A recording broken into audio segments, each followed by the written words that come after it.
morning, everyone. Good morning. Yeah, I like it. It's a beautiful October day. So I'm going to call the Board of Supervisors to order. Miss Warren, may I have a roll call, please? Supervisor Giomi? Here. Supervisor White? Here. Supervisor Jones? Supervisor Schutte? Here. Mayor Bagwell? Here. A quorum's present. Thank you so much. We're now going to move to agenda item 3, which is our invocation, and we have our wonderful Pastor Ken Haskins looking good today. Check that tie out, you guys. Loving Heavenly Father, we thank you for this beautiful fall day, all the many blessings that we receive from your hand. You know, every good and perfect gift comes from you. I pray for our mayor today and our supervisors, that you grant them knowledge and understanding and wisdom to make good decisions on behalf of our community. And we're thankful today, especially as the Lions Club is being honored, to remember that what makes for a great community, our service clubs and organizations that volunteer and give back so much to make Carson City the great place that it is. So be with all that are here today, I pray in Jesus' name. Amen. Thank you. Would you also lead us in the Pledge of Allegiance?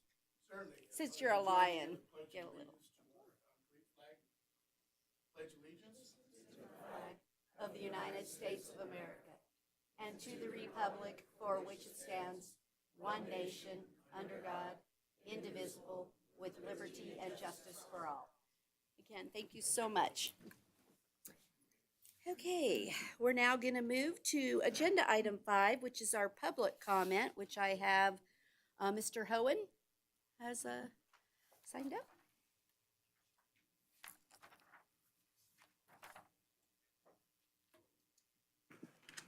Good morning, Board. How are you? Morning. Good. Just wanted to introduce myself. My name is William Scott Hohen, running to be the Carson City Clerk Recorder. I've got 2 things I'd like to cover today. Number 1, a big thank you, a big shout out for making everything you do transparent. You see the agenda packet, you see the minutes, you see the recordings. I can't attend the meetings in person, but thank you for putting that out there so everybody can still participate and know what's going on.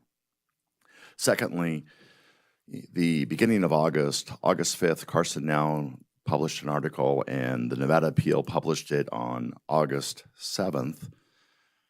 The clerk recorder came out with a recording activity notification registration system.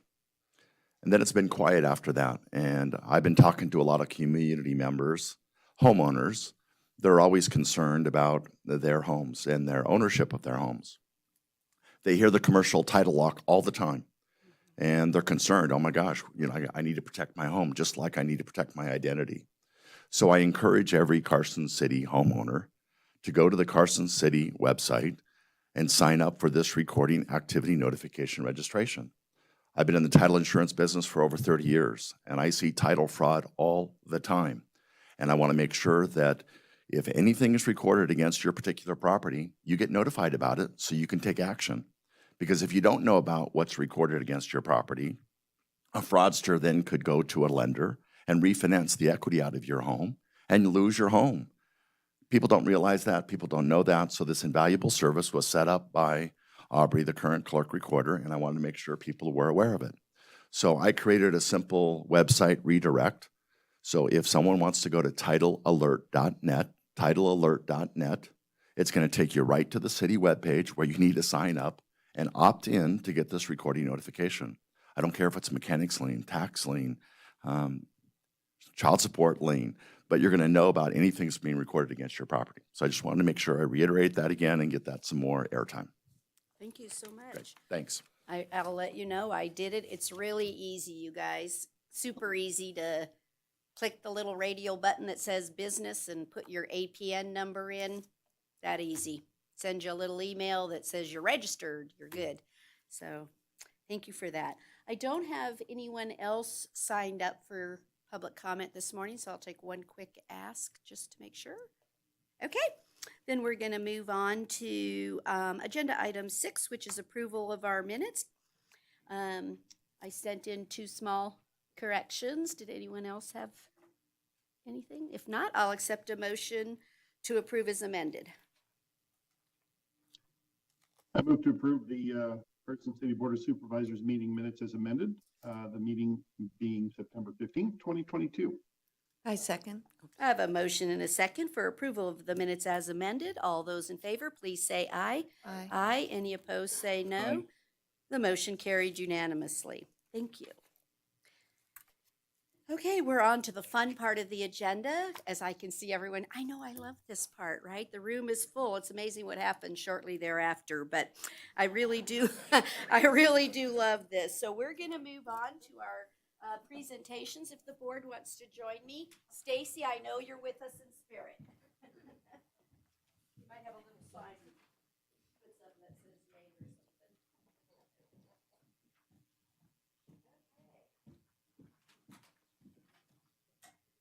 So if I can get all, we're going to start off with the Lions. So if they all want to come on up for the Lions Club, the yellow jacket is your sign. Come on up. This is so exciting. Right? Isn't that the sign? If you'll come on up this way, because, you know, pictures, you know.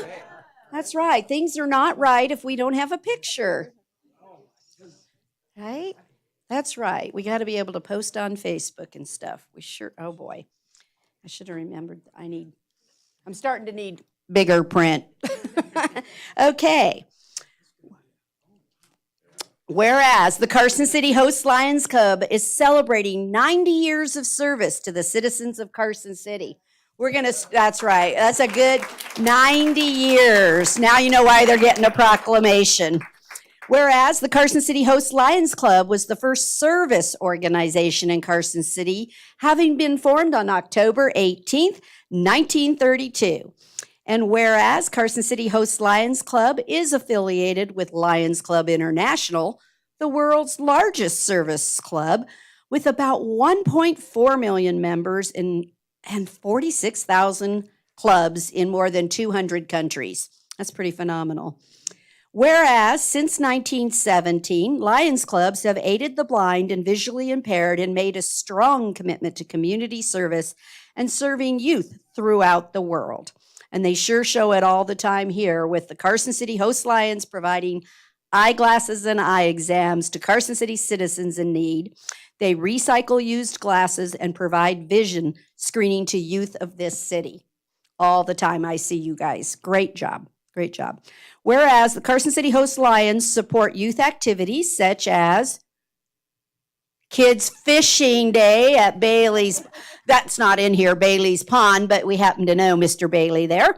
Scholarships to Carson High seniors, the Carson High School Speech and Debate Team, Safe Grad Night, Student Speaker Contest, and Peace Poster Contest and Lions Quest. And whereas the Carson City Host Lions support disaster relief efforts such as the provision of supplies to the Caldor fire victims in 2021 and helping Fish provide housing and supplies to those victims. Whereas the Carson City Host Lions provide environmental cleanup on the grounds of the city's Ronald D. Wilson Park, as well as the grounds of the United States Post Office. Did you guys know that they adopted those? Pretty good. We need some more adoptees out there. Whereas the Carson City Host Lions serve the community through support of local organizations such as Honor Flight, Senior Christmas Project, Friends for All, Northern Nevada Dream Center, RSVP, Fish, Matthew Axelson Foundation, and the Ron Wood Resource Center.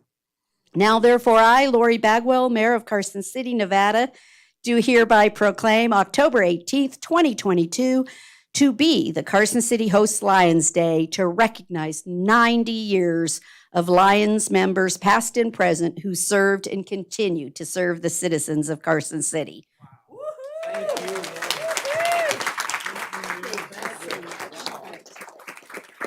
Did you want to say anything? I can put you on the spot. You don't have to. Mayor, thank you so much for this special recognition. We are very proud of the volunteers that we have in our club and the ability to effect the motto, "We serve." So thank you again. It shows all the time around our community. So we got to have a picture and a proclamation.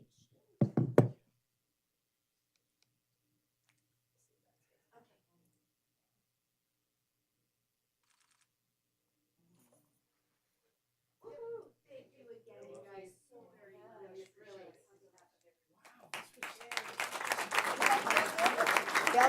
it. Thank you.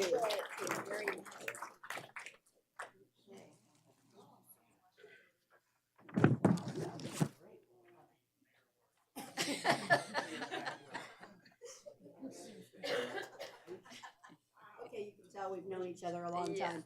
Okay. That's what community's all about, though, when you stop and think about it. Have a great day, you guys. Okay, we're now going to move on to agenda item 7B, which is another great thing that I think we do in Carson City. It's the presentation of the Employee of the Quarter Award.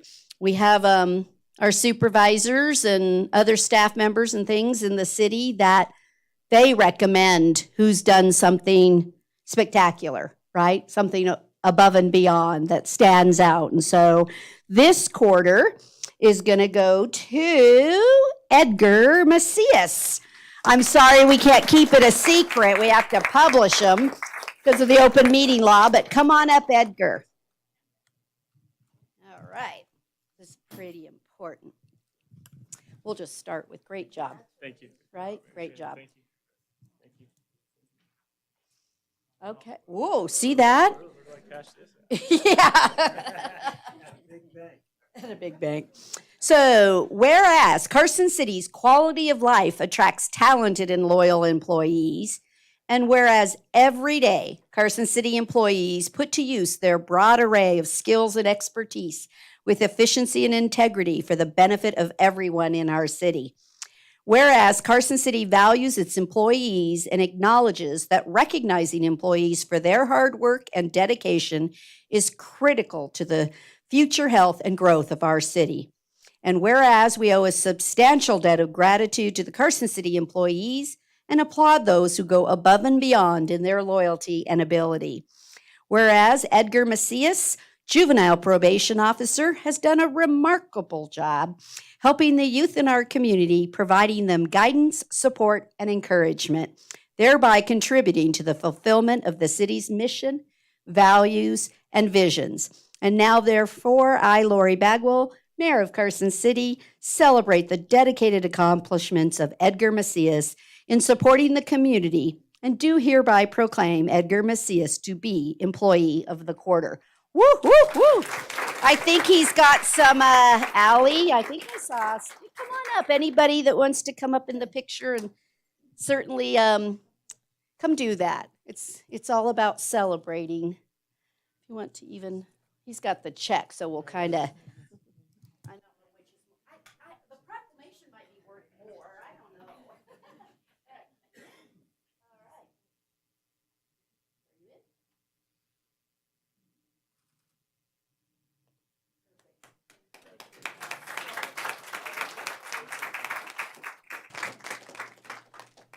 right. Okay, I'm just going to double check on this one. We are now on agenda 7C, if anyone's following along with us on the internet. So this is where we now do our length of service certificates. And the first one, I'd be honored if Judge Wilson and Max Cortez from the courts would come on up and help us give this one out.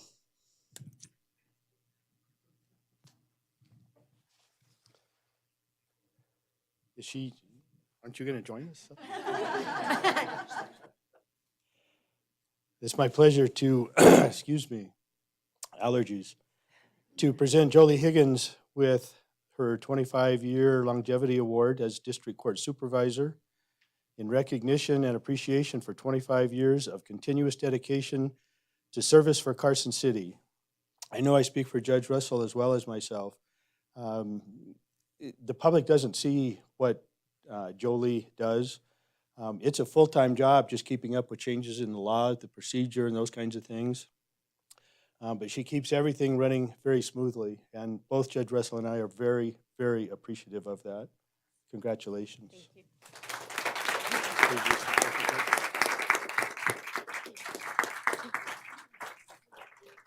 Want to make a speech? Oh, no.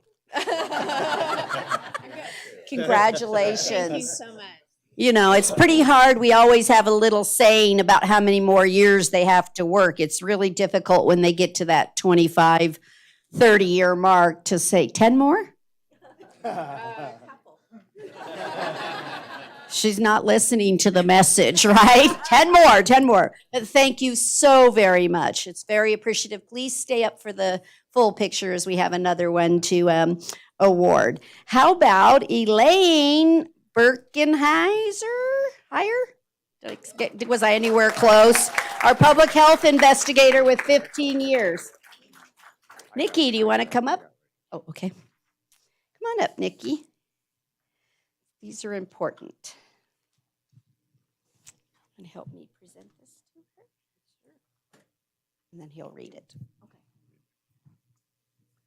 Elaine Bergenheyer has been serving Carson residents for 15 years. She started her time with Carson City Health and Human Service Family and Human Services before she moved into the clinic under the Ryan White HIV prevention program. Her passion to serve Carson City by digging deeper into ways to keep the community healthy brought her into epidemiology division in 2012 as public health investigator. Since that time, she has worked alongside community partners to investigate and communicate prevention medicine for sexually transmitted diseases. Elaine has dedicated her work to the residents of Carson, to Carson City Health and Human Services, as evidenced by this long-living award. Woohoo. Elaine has 15, right? So I do get to say, how many? 15? Oh, it's not working today. 15. That makes you 30. I don't know, seems right to me. Congratulations and thank you so much for your good work. Is there any other family, friends, coworkers that would like to get in the picture? No? Okay. Come on, I love it. That's what it's all, woohoo! That's right. We need to celebrate each other. It's important. Very important. Look at this. Wow, exciting. Is the health department? All right.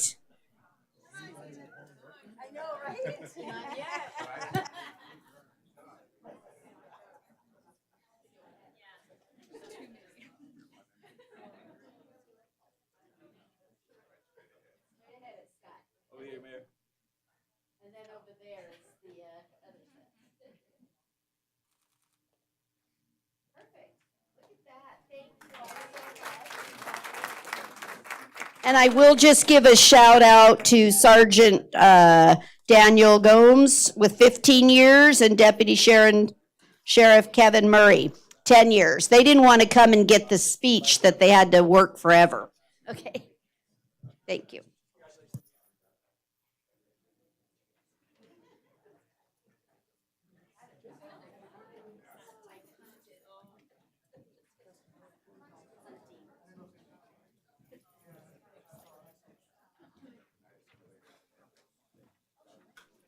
My certificates get sent.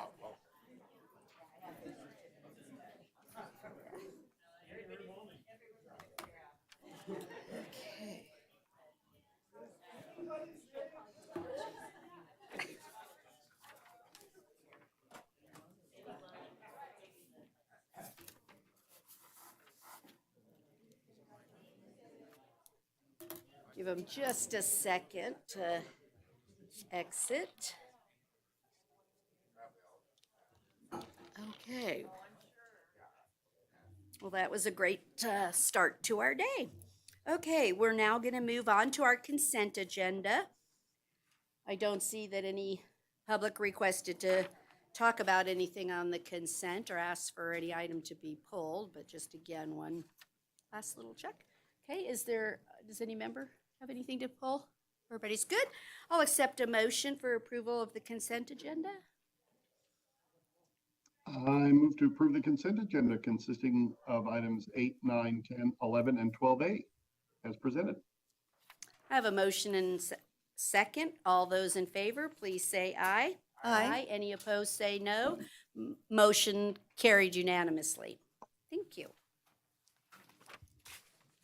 Okay, we're now on to agenda item number 14. Catch up.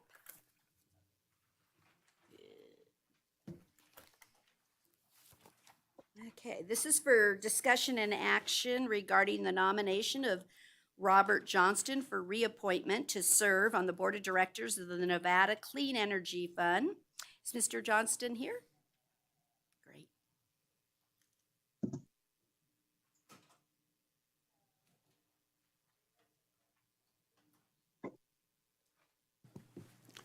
Good I am. morning. Good morning, Mayor Bagwell, members of the board. Good morning. If you could, why don't you tell us why you'd like to continue to serve on this board and what great things it's been doing the last 3 years? Thank you. Just a little background here. The Nevada Clean Energy Fund is a nonprofit organization created by the legislature during the 2017 session. We are Nevada's version of a green bank. Green banks are finance institutions that use public and philanthropic funds to mobilize private investments in renewable energy, energy efficiency, and other decarbonization technologies. Green banks address clean energy market gaps and financial barriers serving segments of the population and economy that have historically experienced underinvestment in clean energy. Green banks achieve their goals through the direct provision of financing such as loans and co-investments and market development activities such as information sharing, partnership building, and turnkey financial product design. Currently, there are about 20 green banks in the United States. From 2011 through 2020, they have collectively driven $7 billion of investment, with green banks providing $1.9 billion of that $7 billion, and private co-investment providing the other $5.1 billion for what is termed a quote, mobilization ratio of 3.7 to 1. Although the Nevada Clean Energy Fund was created in 2017, the legislature did not provide any funding for its startup or operation. However, the Governor's Office of Energy has since been able to provide us with startup funding using money from a DOE grant, and we were finally able, in January of this year, to hire an executive director, Kirsten Stasio. And Kirsten is doing a fantastic job in getting the organization off the ground and running. The big news for green banks this year has been the passage in August of the Inflation Reduction Act, which is hands down the most important piece of clean energy legislation ever passed in our country. But with respect to green banks in particular, the act establishes a greenhouse gas reduction fund dedicating $27 billion to green bank activities that provide financing for clean energy. The Greenhouse Gas Reduction Fund will go to EPA to make grants on a competitive basis.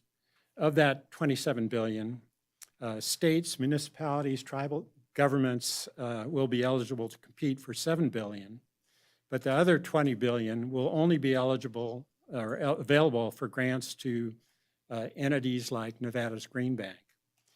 So in short, I was appointed to the board in 2019 for a 3-year term.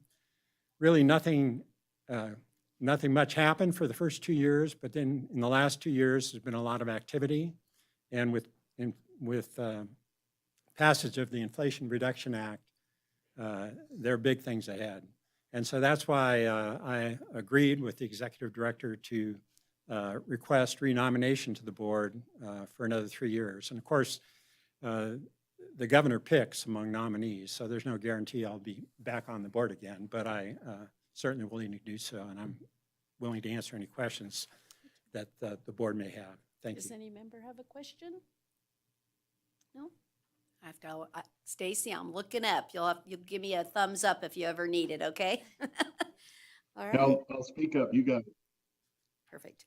Okay, thank you so very much. We really appreciate your efforts on our behalf. Supervisor White, you have a question? I don't have a question. Comment? Just a comment generally on this agenda item. I don't believe that the government should be involved with manipulating the free market. And this fund created by the legislature is intended to do just that. I don't believe Carson City should be participating in this market manipulation, and with no disrespect to you, sir, I won't be supporting this agenda item. Any other comment? Is there any public comment on this item? Okay, I'll accept a motion. Supervisor Jones? I move to nominate Robert Johnson to serve as director for the Nevada Clean Energy Fund. Did I have something? I just wanted to comment that I agree with him. Oh, I'm sorry, you'll have to put your name on the record. Oh, Adolph Stankus. Can you hear it? Can you pick it up? Sorry, you'll have to do it on a microphone. Do I have to turn it on? Yep. Turns green. There you go.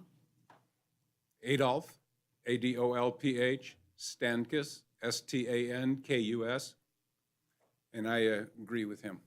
Thank you. Thank you. Thank you. Okay.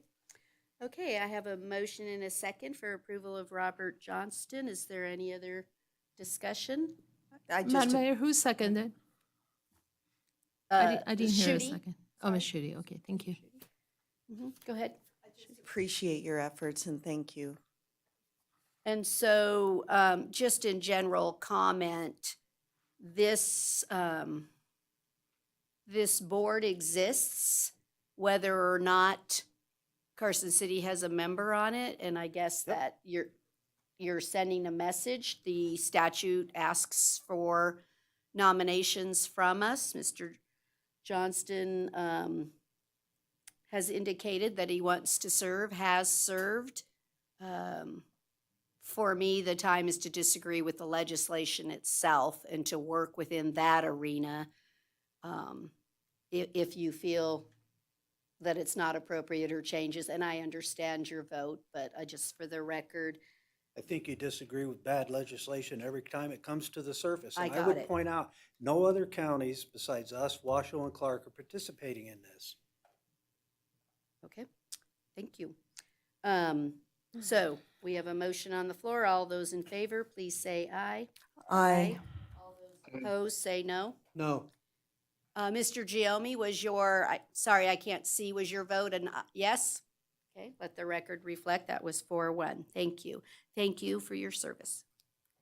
Okay, we're now going to move on to agenda item 14B, which is discussion and possible action regarding a business impact statement concerning a proposed ordinance repealing the Carson City Building Permit Enterprise Fund Advisory Committee, that's a mouthful, and to introduce on first reading a proposed ordinance repealing the Carson City Building Permit Enterprise Fund. Ms. Paulson?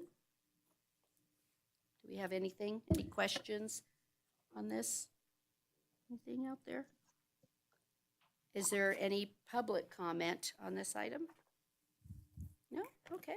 I will accept a motion. Supervisor Shooty. I move to approve the business impact statement as presented and introduce on first reading Bill number 119. I have a motion and a second. All those in favor, please say aye. Aye. Aye. And a thumbs up, Aye. Mr. Giomi. Got it. I'll let the record reflect that was unanimous. Thank you. We'll now move on to agenda item 14C, discussion and possible action on a business impact statement for a proposed ordinance repealing various provisions to the Shade Tree Council and to introduce on first reading a proposed ordinance repealing those various provisions. Does anyone have any questions on this item? Supervisor Shooty? It isn't a question, just the CCMC on section 3 or so Number page 3, 224, section 5.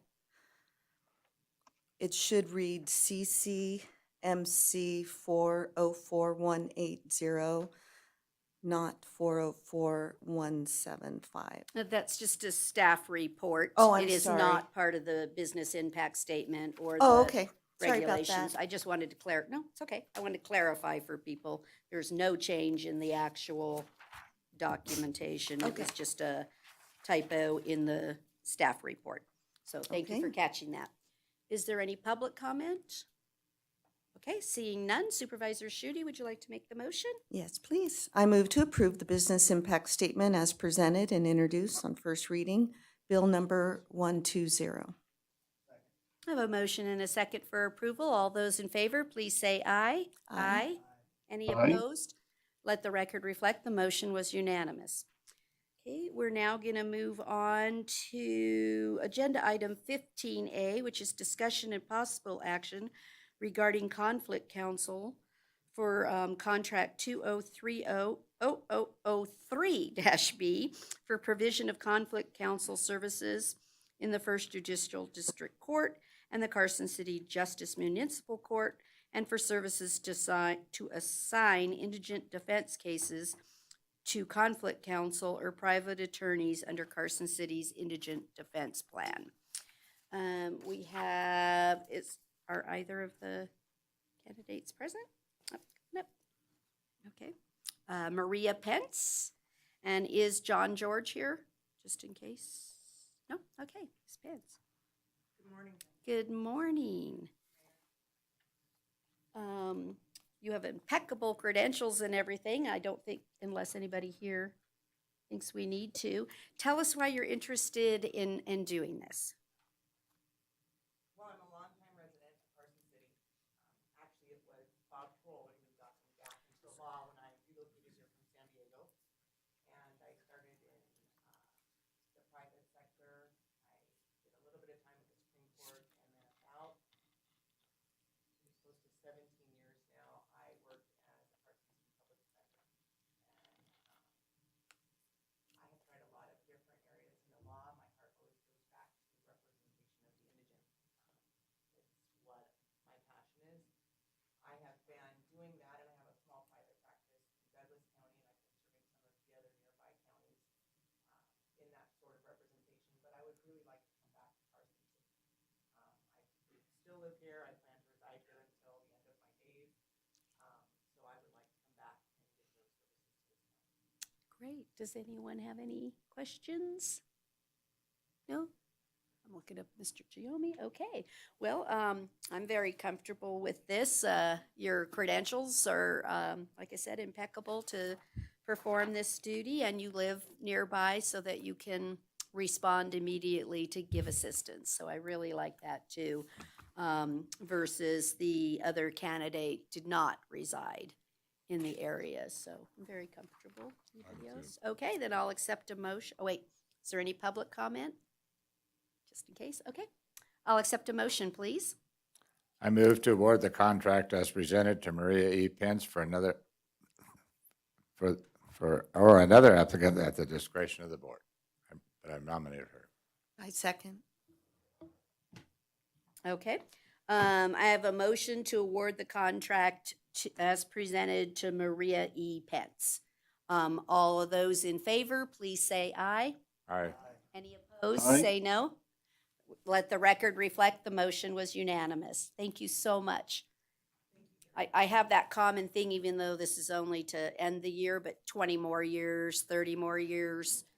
Just thought I'd throw that out for you too. There you go. Thank you so much. I had just a clarifying comment. There was a second portion of that as far as the assignment. It's as presented, which has that in the contract. Thank you. Okay, we're now on to agenda item 16A, which is discussion and possible action regarding an application from Bates Homes for a final subdivision map known as Little Lane Phase 2, a common open space development resulting in the creation of 52 single-family residential lots. Heather, are you going to take us through this? Good morning. Yes, I would. Heather Manzo, Associate Planner for the record. And so I just wanted to introduce the location of the project. It's to the north of Little Lane and generally to the west of Solomon Road. As you can see on the map, the first phase has recorded for this project and is partially developed at this time. And that's that portion that is on the north and south side of Oakmont Lane. And so what's before you today is the second phase of Little Lane, and that's highlighted with that yellow area there. So this is what's being proposed today. The project staff has gone through the conditions of approval, and the project is in compliance with those conditions as noted in the staff report. And following potential approval of this phase, there will be 53 remaining units that may be coming before you in the future. Staff's recommending the board approve this. Does any member have a question? Supervisor White? I'm wondering about the private streets that are proposed to be dedicated to Carson City. We had an email exchange, but I'm still wondering about Vinegate and Willow Crest. Are those proposed to be dedicated to Carson City? I can turn it over to Stephen as soon as he hops up, but it's my understanding that Parkland and one other street are going to be public and the remainder would be private.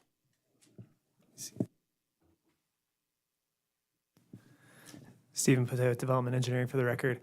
So yeah, we have Oakmont Lane is a private alleyway. Grove Street, a portion of that has already been dedicated. Parkland is being dedicated with this map.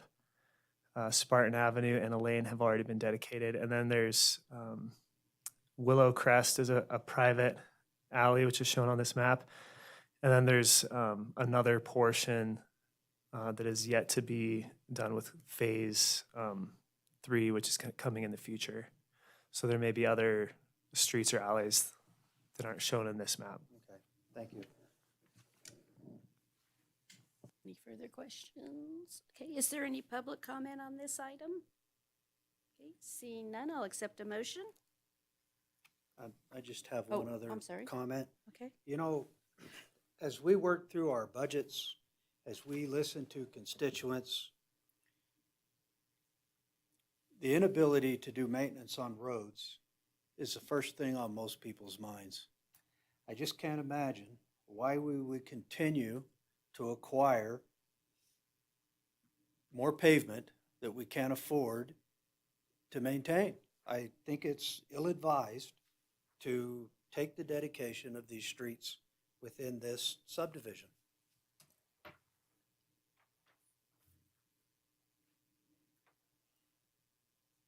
Okay. So, do I have a motion?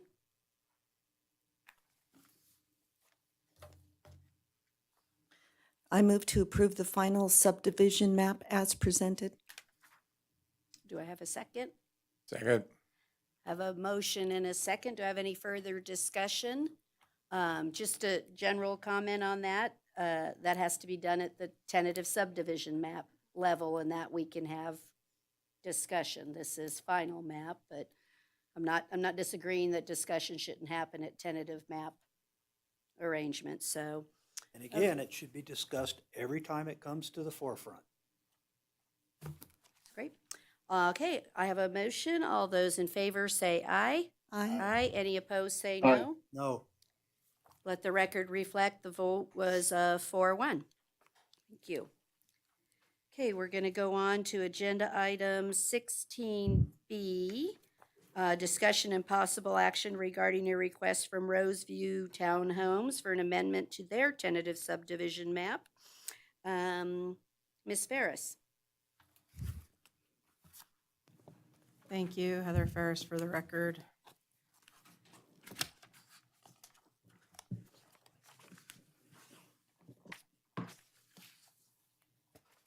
So this project site consists of two separate parcels totaling 3.45 acres in size and is zoned neighborhood business planned unit development. On August 19th, 2021, the Board of Supervisors approved the tentative subdivision map to create 52 lots for an attached single-family development. The approval was subject to 27 conditions of approval, including Condition 17, which required the water main to be private and the lines to be master metered. This requirement would have resulted in the development becoming a consecutive community water system, which is undesirable for both the developer and the city. Because of this, the applicants are now seeking to modify this condition so that the development will not be subject to a private water main, but will be required to provide master meters, backflow devices, and public utilities consistent with city and state requirements. As you may recall, the project also included a request for a variance to allow for a reduced setback adjacent to the residential zoning district. The The residentially zoned district was the John Menkins Park property. The variance was approved by the Board of Supervisors on appeal, also on August 19th of last year. Subsequently, the city has made the zoning has made several zoning map amendments for park properties, one of which was John Menkins Park. The zoning is now public neighborhood planned unit development, thereby making the variance for the setback unnecessary. So since the applicant has come forward to modify condition 17, staff is also recommending eliminating condition 24 and modifying condition 26, as these are specific conditions related to the variance which are no longer necessary. As you know, there are 12 findings that must be made in the affirmative for the board to approve the tentative map. Those findings were made with the original approval, and the Planning Commission was able to make all findings in the affirmative again at their meeting of September 28th, 2022, and they are recommending approval of the amendments as presented. Before I hand it back over to the mayor for questions, Stephen does want to address condition 17. Stephen Putte, Development Engineering for the record. So the change in this condition as a result of a couple things. One is the condition was created based on staff's experience in the past with NDEP and our understanding of the state codes. And then also there is a narrower private street section on this subdivision, which is not impossible for our crews to work on a public water main on, but it's not ideal. So our preference was that the water main be private, and that was something that the applicant had agreed to. After the approval of the tentative map, it came to our attention with conversations with NDEP that how they were going to treat this subdivision is not how we anticipated. So that's why the need to change the condition arose. So again, with it becoming a public main, we will be able to maintain that. It just requires, closing off part of the street and not being able to keep traffic flowing in two ways. But there is 2 ways in and out. So in the event that happens, we'll be able to handle it. Thank you. Supervisor White? Thank you. I'm just wondering, how wide is this street that you feel is problematic?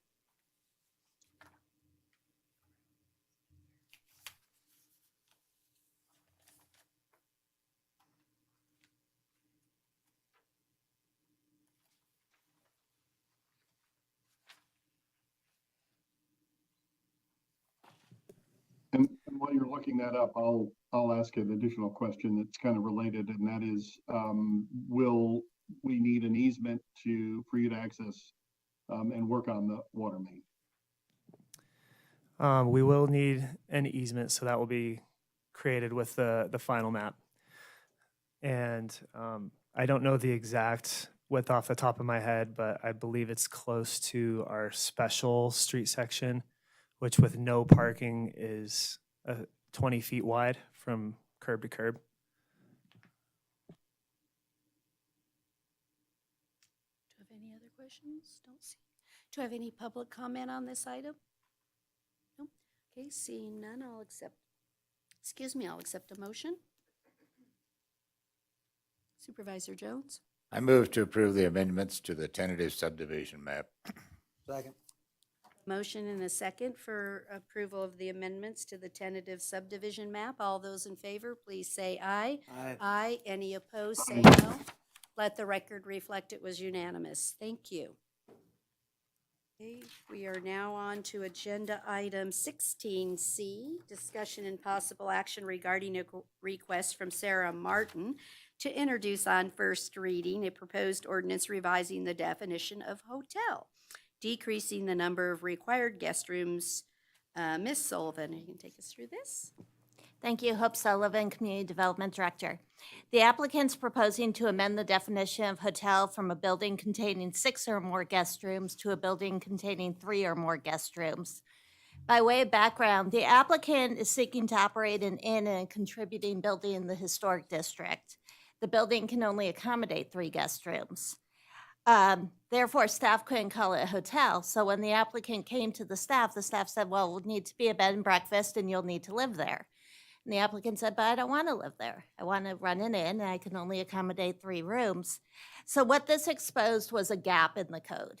So you can have a hotel if you have 6 rooms, but if you have less than 6 rooms, we're not sure what to call it unless you live there. So, and we couldn't really identify why that made sense. So the applicant is seeking to amend it so that if you do have a transient use with 3 rooms, we can call it a hotel and they don't need to live there. Staff believes this is going to fill a gap in the code and also allow for adaptive reuse of historic buildings. This amendment does not change where hotels are allowed. It just says that if the zoning allows it and you have 3 or more rooms, we can call you a hotel. On September 28th, the Planning Commission reviewed this request and voted 7-0 to recommend the amendment. What you'll notice in the packet is the language before the board is somewhat different than the exact language of that the Planning Commission recommended. The Planning Commission stayed with the existing definition of hotel and just changed a 6 to a 3, and also removed 2 additional paragraphs that the board had suggested be removed as they're a bit superfluous. In looking at this ordinance, the DA's office modified the language to be consistent with the language of the Title 18 update. So per the recommendation of the Planning Commission, the staff is recommending introduction of this ordinance. Sarah Martin, the applicant, sitting with me, and I'm happy to answer questions. Thank you so much. Does any member have a question? Supervisor White? Thank you. There was some discussion in this agenda item about how this would affect bed and breakfast. But I did notice within the ordinance, there's also boarding and rooming house on page 317. How would this change affect that? It should not affect it because a boarding house is really where somebody lives as opposed to a transient use. Okay. A transient use is 28 days or less. Any other questions? Okay, is there any public comment on this item? Okay, seeing none. Ms. Martin, want to thank you so much for the remodel of that. It is fantastic. You've really put a lot of effort and work in to make a very viable inn. Thank you for that. I know it costs a lot of money to remodel, but you've done a spectacular job, so we wish you nothing but luck on that. Okay, do I have someone that would like to make the motion? I will make a motion. Okay. I move to introduce on first reading bill number 121. Okay, do I have a second? I have a motion I'll and a second. second for the first reading. All those in favor, please say aye. Aye. Aye. All those no, say, all those voting no. Let the record reflect the motion is unanimous. Thank you, and we'll get a second reading done shortly, and you'll be good to go. Okay. Thank you. Okay, we're now on to agenda item 16D, which is discussion and possible action regarding a request from Carson City Holdings to introduce on first reading a proposed ordinance adding a brewery with a tasting room to the list of conditional uses in the tourist commercial zoning district. Thank you, Mayor. Hope Sullivan, Community Development Director. What's before you is the introduction of an ordinance to make a brewery with a tasting room a conditional use in the tourist commercial zoning district. By way of background, and I guess what the illustration here is when we get hard cases, we review the code critically to see if it makes sense and try to work with applicants. So in this case, Shoe Tree Brewery is seeking to expand into an existing building in the tourist commercial zoning district. It's out by the hot springs. Well, the tourist commercial zoning district doesn't allow for breweries, but as we all know, back in the day, breweries were really intensive industrial uses. Over time, we're seeing more and more smaller kind of boutique breweries with tasting rooms that are indeed becoming tourist attractions. So when Shoe Tree established, it was called a bar, which is why it was able to establish in that location. But given the evolution of breweries, the Planning Commission found in reviewing this item that in fact a brewery with the right sizing and with the tasting room could indeed be an enhancement to the tourist commercial zoning district. And they did recommend 7-0 for approval of the brewery with the tasting room as a conditional use in tourist commercial. I will note the applicant initially applied for an allowed use, and the Planning Commission was concerned that not open the door to a more industrial type use in that zoning district. They wanted to make sure it would be compatible with the intent of the zoning district. So they did request that it be a conditional use as opposed to an allowed use. I've spoken with the applicant, his representative is here with me, Nelsa Shellhammer, but the applicant is fine with the conditional use. So based on the recommendation of the Planning Commission, the staff recommends introduction of this ordinance. Does any member have a question? Mayor, I do. Supervisor Giomi? Thank you. Hope, you brought up why not just make it an allowed use? That was the question that I had, because it seems to me that a brewery with a tasting room fits right in with what we'd want in a tourist district. And I understand that that could also mean that an industrial building comes in. And is there perhaps another way to do it without requiring an SUP, by limiting the size of the manufacturing part of the brewery facility? Or I guess I'm just asking the question. It seems like it should be an allowed use given the right size. I agree with you, but I don't know what that right size is. The building that's being contemplated is 5,000 square feet, so it's not necessarily a small building.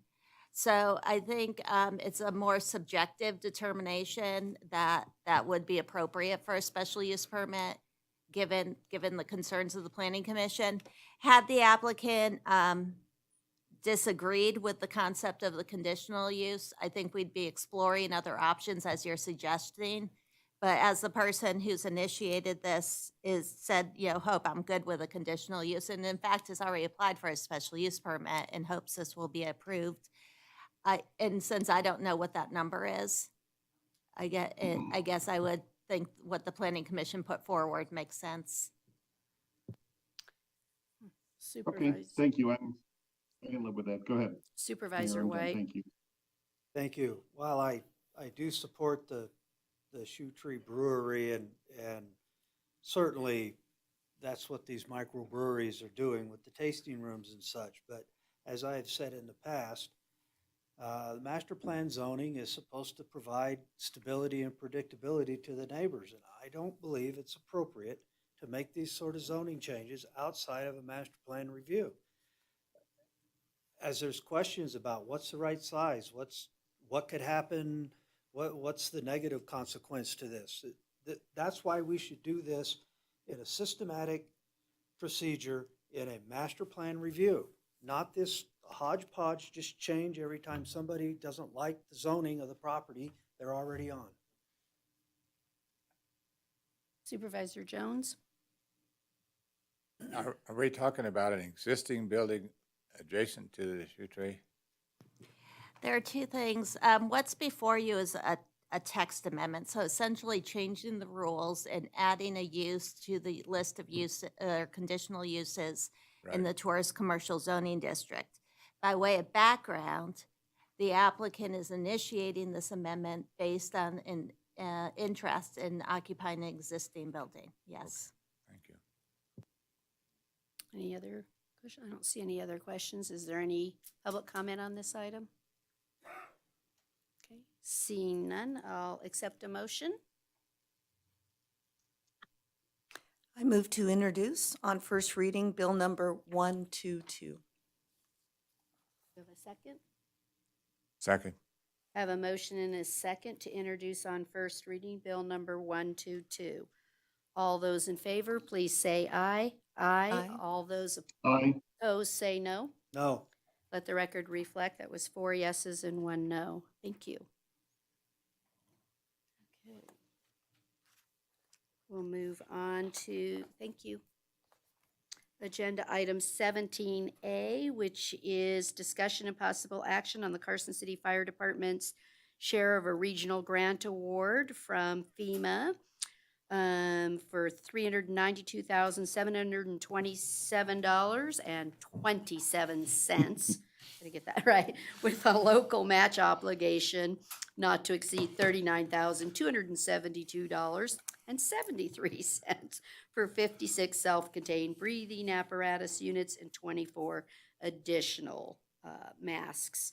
Does any member have a question? We already, Ms. Schutte? Oh, no question. Well, Chief, were you going to present first or I just, If okay, we need regarding it. the grant and, Sure.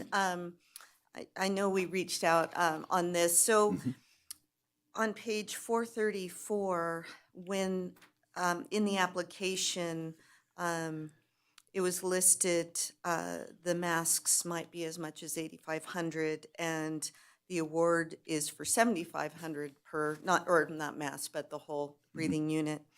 In the event that they can't be purchased for 7,500, are you able to purchase fewer and still use that money? Or is it required that you would need to purchase 255?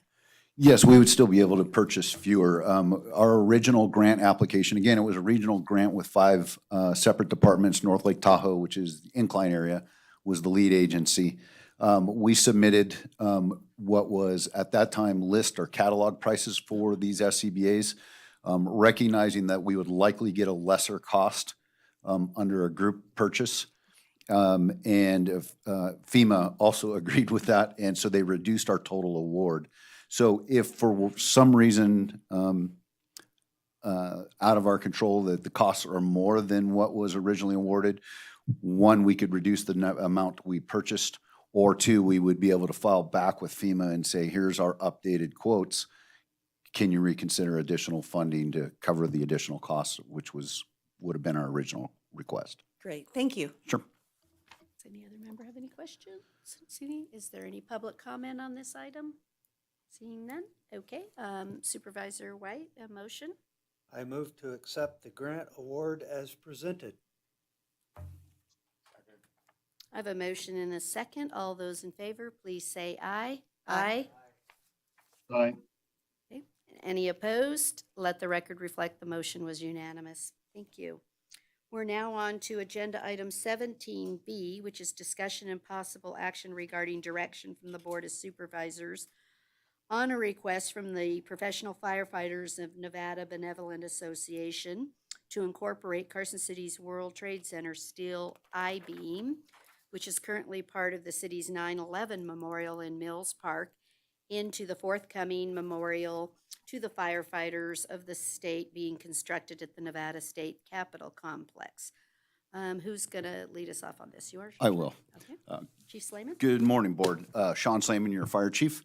I have with me today is Captain Brian Hunt with us at Carson City Fire. He is also a board member of the Professional Firefighters of Nevada State Labor Organization. They're going to provide an update on the relocating of the existing firefighters memorial to the state capitol, and providing some pictures and updates on that and what is a truly an amazing project, and I think a very, very appropriate memorial and location for it. They're also going to ask for some input from our board on the possibility of relocating the 911 memorial that is currently at Mills Park to be a part of the memorial on the state grounds. So as we're loading the presentation, I will turn it over to Captain Hunt. Good morning, Madam Mayor and Board. Again, Brian Hunt for the record. There's that one. Try that again. We're trying to hook up our PowerPoint here. So just a brief history here. I'm going to show a quick PowerPoint that talks about our old memorial and kind of reminds everybody where we started, and also show you what our new memorial looks like. I went and took some pictures this morning. I would have changed the slideshow, but it was already done, but we're getting real close. This is Kevin Linderman, also for the record. He works for Q&D. He's a project manager for our memorial. So if we can get this, I know you were trying.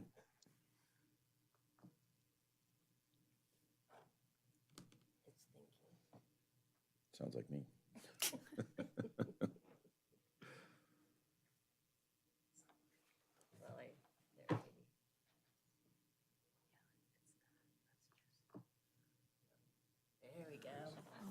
Look at that. Thank you very much. Magic. All right. Try to move this along here for you. Maybe. Now it doesn't want to move. There we go. How do we go back? I apologize, but not many of the keys are.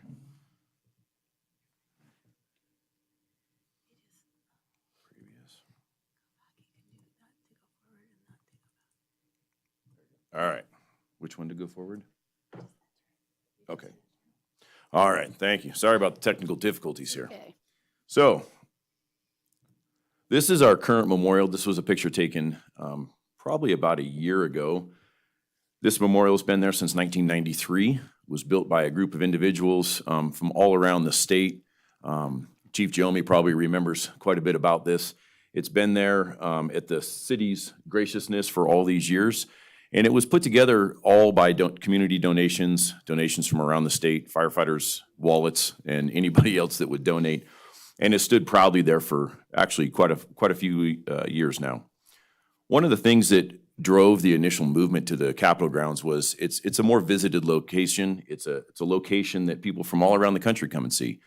Also, to no fault of the city, it's hard to maintain this memorial when it comes to security, graffiti, et cetera. The city has done an exemplary job of doing what they can. Parks Department, if there's graffiti, they repaint it within hours, but it does get vandalized quite a bit.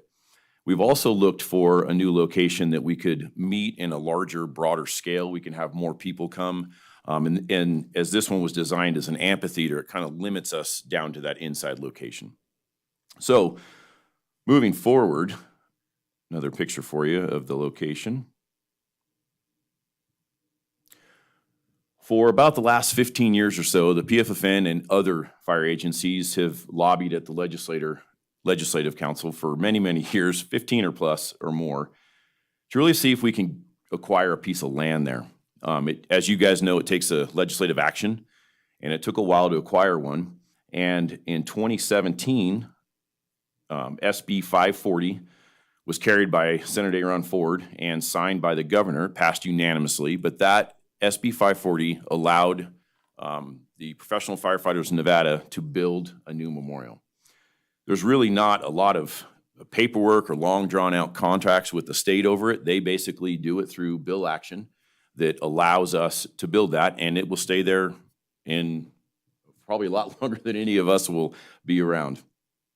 They actually gave us quite a piece of property. The original one we looked at was about half the size of the current spot, and it sits directly across from the Peace Officers Memorial. So it's quite a location, pretty large piece of land, and it was a great honor. This picture here is when it was signed in.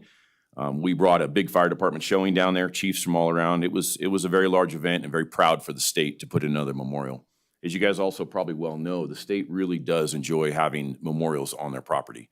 It has become quite the park for people to walk through. So this is really going to work out well as a place people can visit.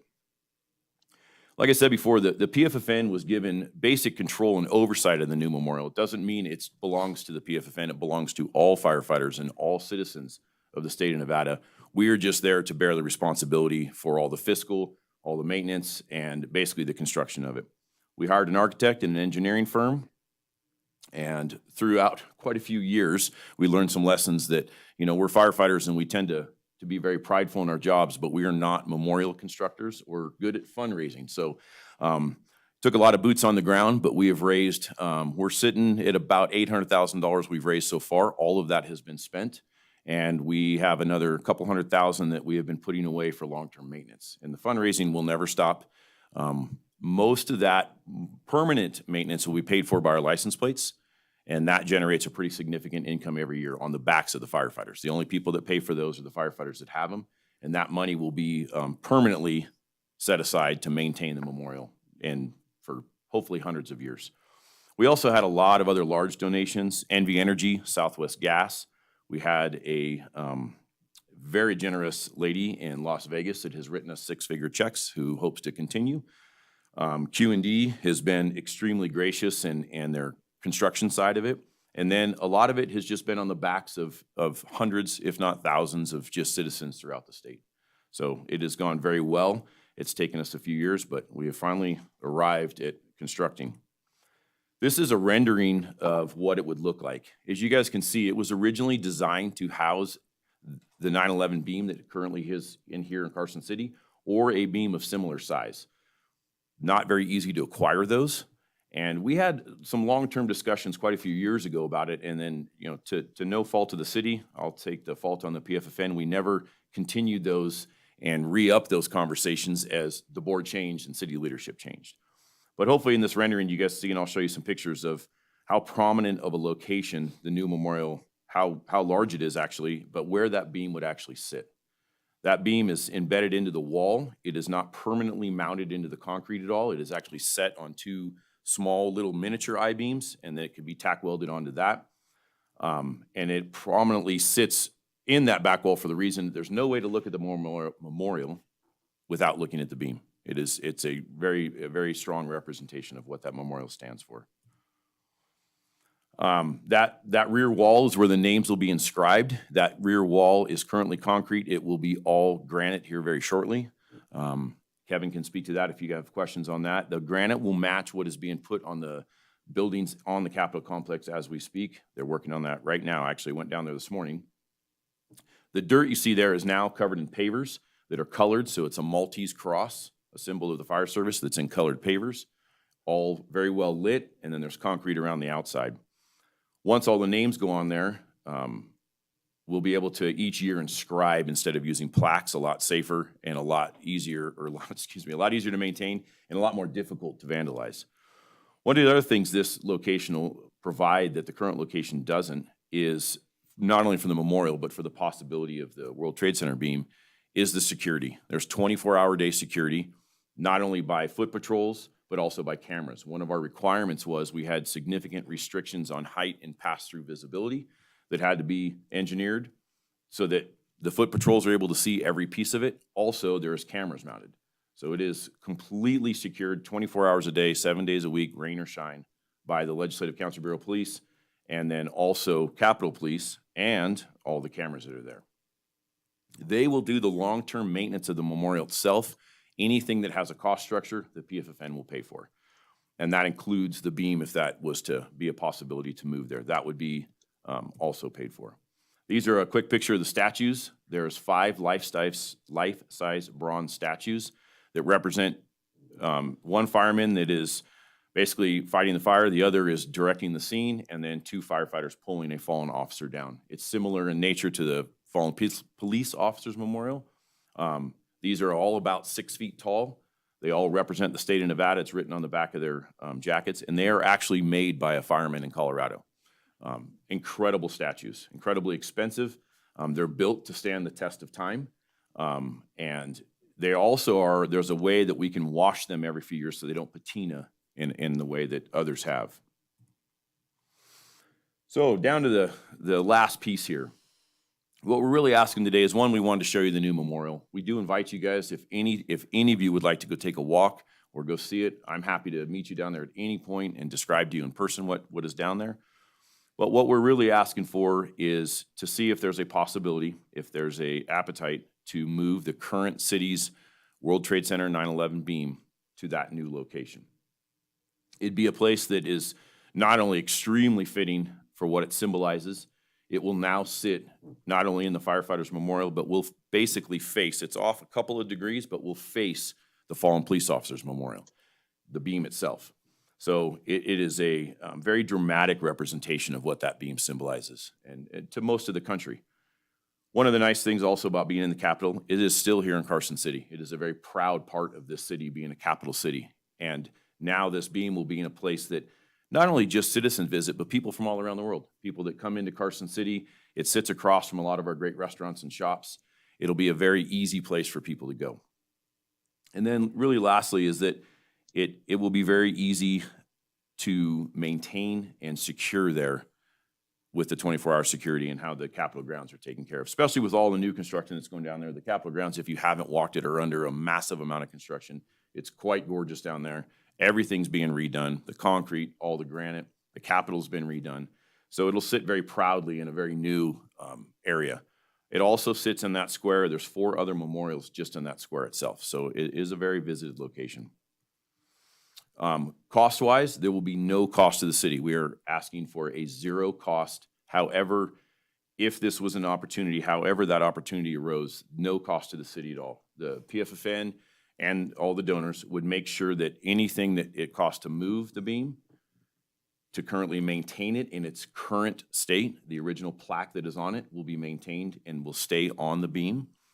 We are looking at ways, if the city felt it was important, because it's also important to us, if the plaques down below needed to move, we would find a location for those plaques to travel with the beam and sit in a way they may not be able to face the same way because we're completely changing the way the beam would actually sit, but those would come with it.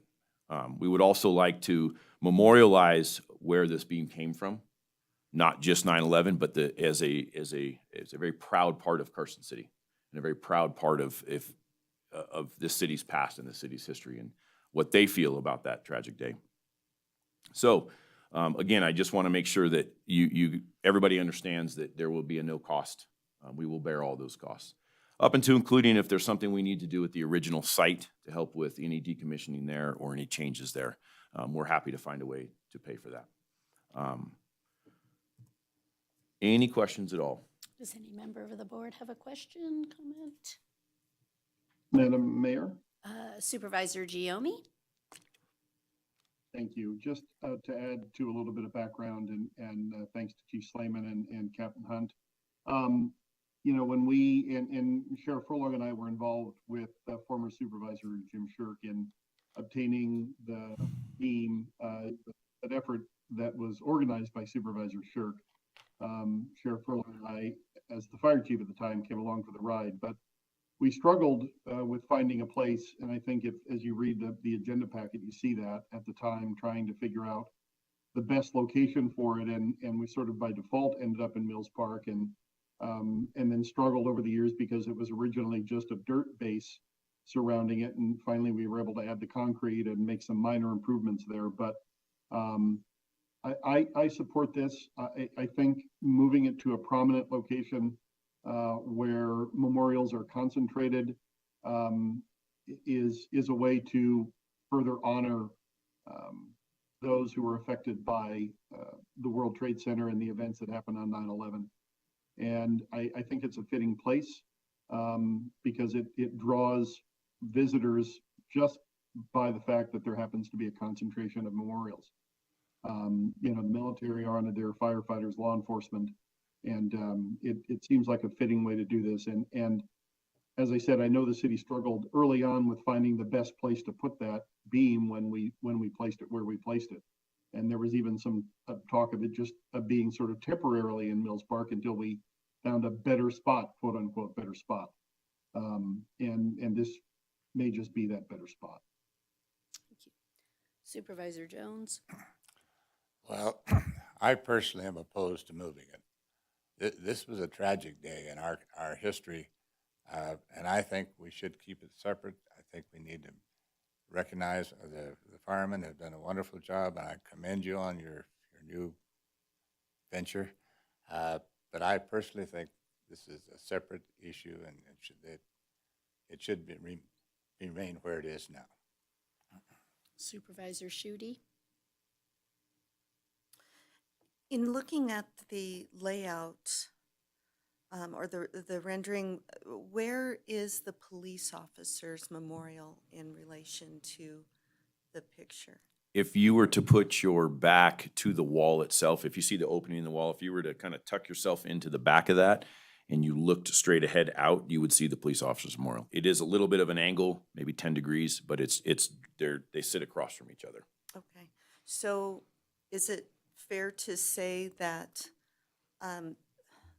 police officers who also lost their lives during 9/11, and really the other first responders as well, but in this case, police officers, that there is a natural, what am I trying to say, that it's close and it's not solely a fire firefighter memorial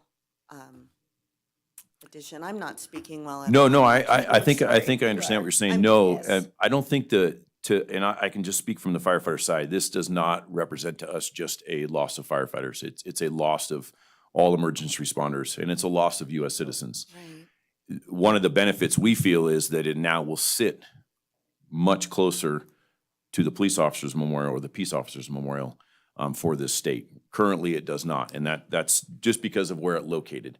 But now with the firefighters memorial moving out of Mills Park, it will sit by itself, and this way it will sit with both. And you know, to us, 9/11 represents many things to many people. But to a lot, there's a strong tie to public servants, and there's a strong tie to the loss of those public servants that day that chose to respond and had a duty to respond to that event. Doesn't diminish the loss of anyone else there, or doesn't diminish the loss of the citizens, but this will now put it right tied into and representing all the public servants. It puts it with other military memorials. It puts it in a very prominent place that I think a lot more people will visit. So a lot more police officers will now see that beam and see that part of the memorial that they wouldn't normally have seen before, because they're not that there's not a reason for them to go to Mills Park, but maybe that's just not a place they have visited, but they would possibly visit the Capitol. Thank you. Yeah, I think it's really important that we're mindful. This is beautiful, and the rendering is amazing. It's important that we be mindful of all of, yes, the first responders, public servants, and the citizens who lost their lives. So I was wondering, on that back wall where the majority of the beam is that available for information honoring first responders as a whole, or the citizens, or something to really give the beam its due, that it's not a part of the firefighters memorial, but in fact stands on its own as well? That is something we can look at. I would have to speak to our current board on what we would change. What our proposal originally was is to leave it in its current state. So what is currently displayed or said on the beam would stay and would be maintained. So that the original city words, you know, Mr. Shirk's words and Chief Jomey and all those that were part of it, Sheriff Furlong, that the words that were currently there would stay there. One of the reasons it's designed that way is that, yes, there's a large portion that are in the back, but that memorial wall was designed to be pushed forward so people can walk all around it. So those that are enjoying the firefighter side of the memorial, very easy and accessible. Those life-size statues sit in that center circle so they can walk through those. We left the rear portion open so people can also walk behind and see the beam close up and be a part of that. So that is something that could be discussed. I would not, the intention on the firefighters' memorial is to represent fallen firefighters. So it's something we would have to look at. Oh, absolutely, and I understand that completely. I would hate to have the beam take it also needs to be honored. It is such a huge part of the story of this country, and it was such an amazing gift from, to be able to have it here. And so I think it's really, really critical that we give it its due. No, I could not agree more. Kevin Linderman, Vice President QD Construction. Thank you for letting me come. Maybe I can help you out a little bit to visualize it, but actually when you come from the Capitol towards the memorial, all you'll see is the wall and the beam on one side. So, and then on the other side is the bronze statues and the firefighter shield and pavers. So it's kind of two different sides, but from construction standpoint, we built the whole entire wall to support this beam. And it'll be you guys couldn't see it, but it'll be faced with granite that will match. So it'll be a nice shiny surface, and be able to highlight the beam. So the wall itself, it is in a firefighter shield shape, very difficult to build. It's got the insert in it. So that blockouts, so that beam will come through, and the majority of all the beam is actually on the building side, not the memorial side. So Mayor, can I add something or ask something? You may, Um, Supervisor Giomi. Thank you. To Lisa's point, Brian, I think what she's saying is not really to change the design, but to get some commitment that sort of the backside of that wall can be used to, to be dedicated to the event of 9/11. And what form or fashion that takes, I think probably is yet to be determined. But if the backside of that wall where the majority of the beam is, as Q&D said, you see that coming from the legislative grounds, or excuse me, the Capitol grounds over. I think there's something to be said for the fact that we can add to the back of that wall, whether it be an inscription, a dedication, whatever the case may be, something we don't have today, the ability to do today. Is there anything that would prevent us from doing that? Is the backside of that wall also covered in granite? And if it is, can something be etched or inscripted in it, should that be the decision? It is something that I can assure you that we will bring up to the current sitting board. The backside of the wall will be granite.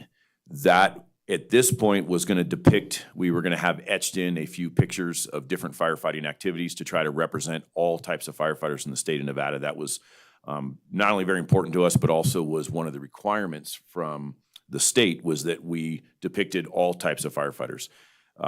The wall itself, it's not just Nevada firefighters. It's any firefighter that has fallen in the state of Nevada. So there are all types. There are aircraft pilots, prison guards, et cetera. So we were going to depict some of those. So that is what is designed for part of the rear of the wall. Another part of the rear of the wall is going to have, and we're still trying to design something that's weatherproof and that looks appropriate, but we'll have QR codes that you can scan to learn about the individual's name that's on the wall. Because some of them are from the 1800s. So some of that is one of the things that's on the back. We can add another QR that describes the beam and all about it. There's also a base that's 3.5 feet high, 4 feet high almost, that's decent in size. That would be another location that holds that beam that we could put inscriptions on, even look at covering that in granite, to put inscriptions about the beam, about 9/11, about what it means to Carson City, what it means to this country. So I am very much not opposed to adding something that's there. We would have to step back and look at what's on the rear wall itself, but I do think there's available space to add what you guys are looking for. Because I think the concern you're hearing is that the beam is, gets lost in the firefighter memorial. And I think that's the concern that Supervisor Schutte, expressed. And I think, Supervisor Jones mentioned. As I said, I think it's a good place for the beam, but it needs to be able to stand on its own. And I think that's the concern. Yeah, I think the same thing. So I did reach out to the pastors that put the program together that we do every year to find out their thoughts and their feelings. I don't think there's any issue with moving it to the Capitol grounds, because visibility and the ability to have more people get to feel that and to that's positive. What I got from everyone that I've spoke with is to have it remain distinct. And I guess that's really, right? That's what we're all talking about here, is how it gets its own due course and its own celebration. And so I'm not opposed to the move.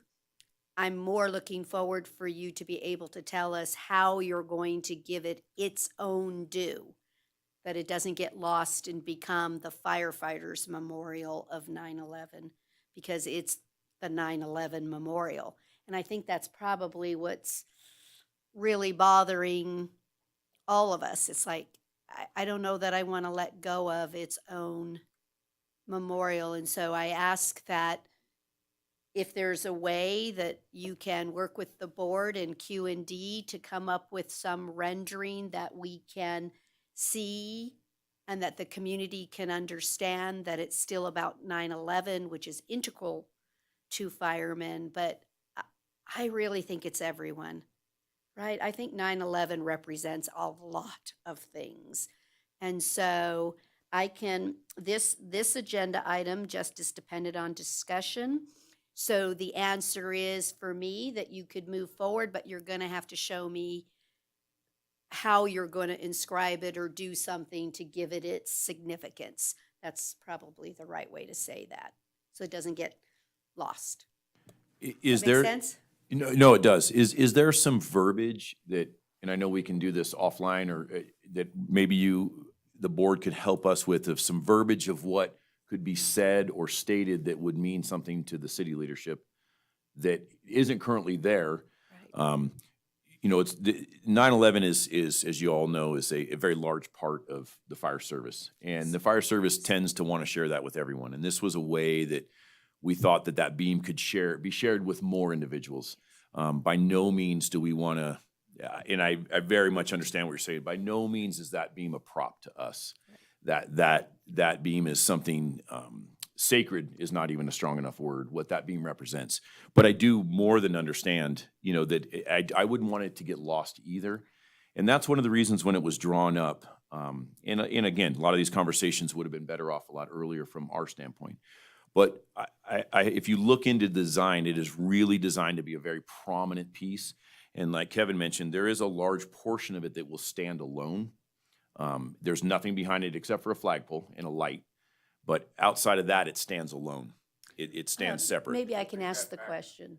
Yeah, if you bring the picture back, but maybe I Yes. can ask a question, because is there in your rendering anywhere that says it's the firefighters memorial? Is that etched? So what I'm getting at is, where can we depict for everyone that's walking by that that portion, that something doesn't say it's the firefighters memorial, it says it's the 9/11 memorial. If you Right? look That's what I'm getting to, is Yes. how do we make that section the 9/11 memorial? the memorial itself will be called the State of Nevada Fallen Firefighters Memorial. We're still looking at how we can shorten or elongate that name itself with the state, of what fits. Right. One of the things, if you look at the rendering itself, if you look where the flagpole is, if you come just in front to the flagpole towards that tree, in between the flagpole and the bench, somewhere from there all the way down that line is going to be another sign. It's the original plaque from the original memorial. That plaque is, we are hoping, will remove in one piece. If not, then we will reconstruct it and have it remade to match it exactly. Q&D will design a base and a mount for that that depicts the history of the old memorial. That this is not the original. We can very much look at a way to add another sign maybe towards the flagpole, because those are all walkways. So everything's visible from the rear. Everybody coming in any direction, it's bordered by sidewalks. We could look at another sign that depicts this is also a 9/11 memorial. We would not want that on the front, because that is, That's right. this is the Fallen Firefighters Memorial, and we want to have that be kept very sacred for those families that have lost their loved ones. But I do see, and sitting with Q&D, I think we can look at some sort of new signage to the rear of it as a possibility. And again, I'd have to sit with the group, Brian, but Supervisor Giomi? Brian, would it be out of the question to put the beam in between the two memorials? And I understand you designed this, I get that, and I understand there's probably some disappointment there in me even asking that, but the reality is, what about, is there a way to even do that? are you stating to move the beam to a separate location, or separate from the memorial on the current property? I'm saying put the beam on the state property between the firefighters memorial and the peace officers memorial. Is there a way to do that? That would not be up to us. That would take, if anything like before that took us quite a few years of lobbying. And to finally get someone to carry that, to get a land donation. I'm not saying that's not possible, but I will say that with all the recent construction and all the tear out and what they're doing, I'm not sure a new piece of property would be readily accessible. It's something I would be more than happy to have the PFFN look at from our side if we helped carry that bill. But I'm not sure how far the PFFN would go as a group financially to acquire another piece of property another memorial site. As much as we really respect the beam and want to do something with the beam, there was considerable, again, to our own choice, considerable cost put into creating a very prominent location that we felt that incorporated into the firefighters memorial, but also had some standalone with it. That's something that we would be more than happy to look into with the city, but it would take legislative action to do that. I guess I'd ask you more physically than anything else. Is it physically possible? Well, I think anything's physically possible, but the only other location on the current site would be as if there was, we could look at, you could rotate the beam and set it within the current site because it's allowed for and engineered, and it has passed the state engineering and has passed the state approval. Everything beyond that would take anything that, not only this construction change, but any piece that's going to be mounted on state land. From what we have learned, it takes legislative action and pretty considerable time. Maybe I can ask the question this way. If you were to design a sign that indicated that was, I'm just, not the exact words, just kind of thinking out loud. This is Carson City's donation of the I-beam for the 9/11 memorial. So underneath where the beam is, currently we have the time, right? That's inscribed on those things that it happened. Is there a way on that to indicate that that is Carson City's 9/11 memorial so that it still stands? Does that make sense, where it doesn't Of course. disrupt everything that you're doing, but that it's designated as the 9/11 memorial? I think I just can't let go of that particular component, but I'm open to the ideas on how it still is identified as the Carson City's 9/11 memorial, and maybe it's the contribution to the entire state to enjoy our memorial. I think one way that really could, and first of all, I want to apologize for my word. Oh, no, And I more than understood it. Well, but it was the wrong word, and that's not the spirit behind it. I just truly feel it's important to have this beam and its significance stand on its own. I so appreciate and am so grateful and so saddened by the loss of life. And the firefighters took the biggest hit. So I think it's appropriate that it's part of the firefighters memorial. That said, I think it's really important that the 9/11 memorial stand on its own. So the back of the wall, would it be possible? I would like to see that the back of that wall be about 9/11. And we can look at that. We have to go back through not only what was approved, but also what is currently has been designed for the back of that wall. Right. With the murals, et cetera, representing the firefighters of the state and what they do in their different day-to-day activities. I think it's something we can sit down and visit as a board and look at some drawings or renderings of possibly what could be there. I can only imagine, I'm trying to find the right words here.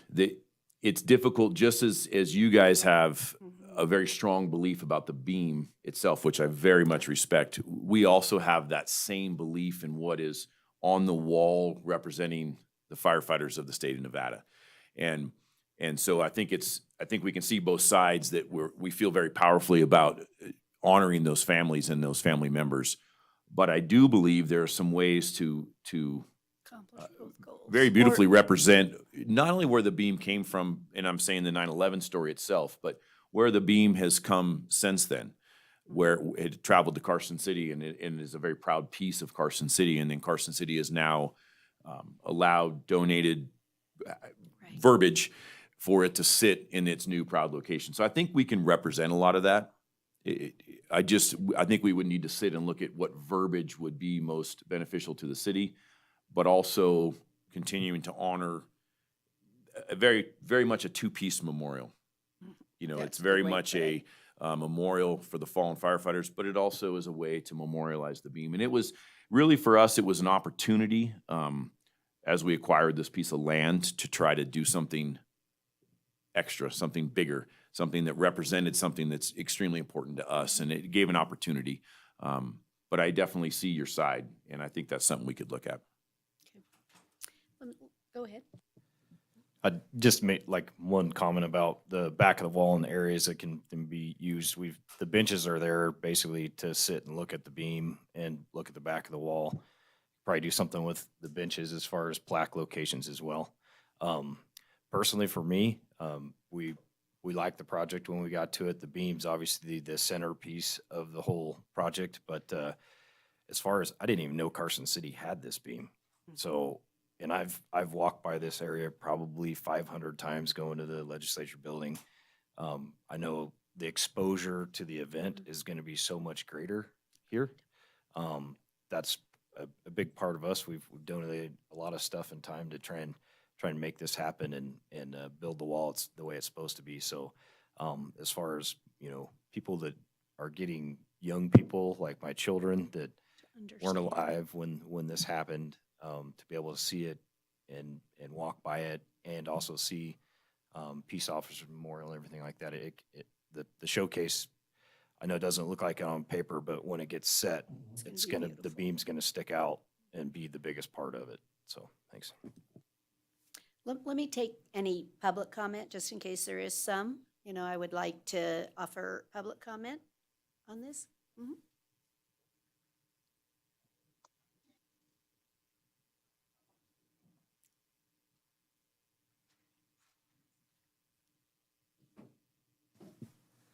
Jamie Stevenson, Carson City resident. I feel that if the beam can't be its own exhibit, it should stay at Mills Park. I see it at Mills Park with my kids. We talk about it. I love that it's there on the 4th of July. When we're all there as a big community watching the fireworks, it's just a part of American history. It was an American tragedy. I know firefighters, it's important to them. Makes sense, but it's important to all of us. We all remember that day, everyone. So if we can't move it where it stands alone in its own 9/11 memorial, I really think it should stay at Mills Park. Thank you. Thank you. Do you have any more? Sheriff? Good morning. For the record, Sheriff Furlong. I've spoken with a couple of you folks, or communicated with a couple of you folks, know that moving the 9/11 memorial was probably appropriate. I would just like to put forward that as I was watching this hearing from my office, this is sounding more and more like the 9/11 memorial is going to be exclusive That's the to concern. fire. That's the concern. And I would remind everyone that an enormous amount of other people lost their lives. There is nothing exclusive about the 9/11 memorial. I think you're spot on to and I think even their beliefs, Mr. Shirk.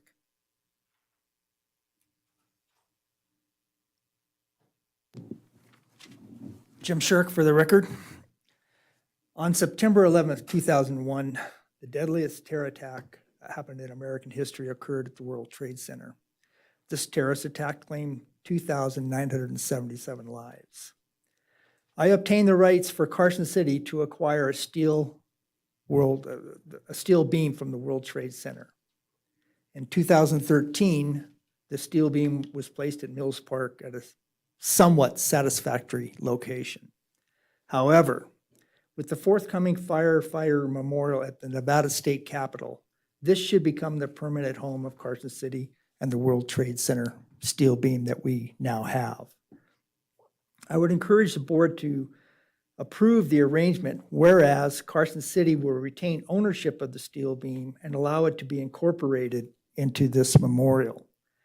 This steel beam pays tribute to many that lost their lives that day, and as long as it's on the state capitol, separated from other entities, and stands on its own, I really encourage the board to vote in favor of this. And thank you for your time. Thank you. Is there any other public comment? So then to bring it back to the board, Can you give me the timeline of decision?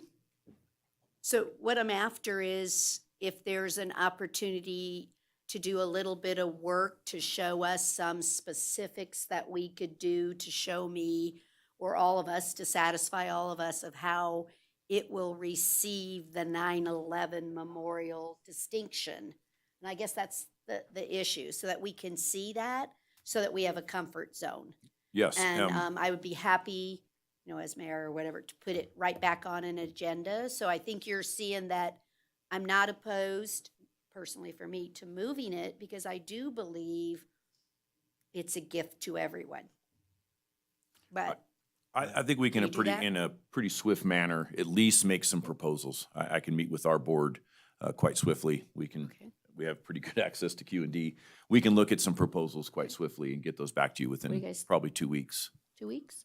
Bring it back with proposals so we can see if there's something that we can all of our hearts can say yes. Because I think that's what we're trying to get to, right?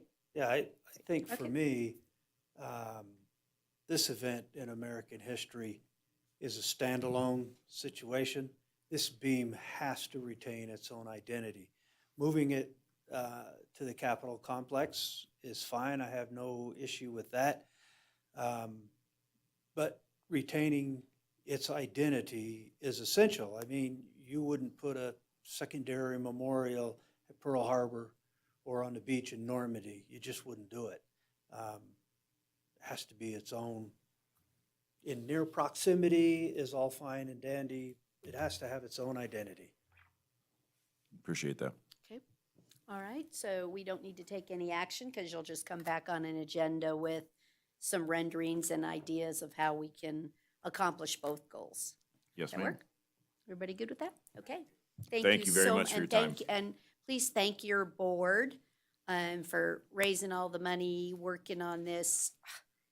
It does need ongoing maintenance. It does need a place of prominence. So please convey that to them. It's the memorial that's the issue. Yes. Thank No, you. and I do encourage you guys to take a walk on the Capitol Yes. grounds. I think it'll be Yes. quite striking. I think Mhm. you have to see it in person of what's there. Look forward to it. Thank you Yeah. so very much. Thank you. Okay. We're going to move on then to agenda item 18A, which is discussion and possible action regarding the 30% design, for East William Street, complete streets.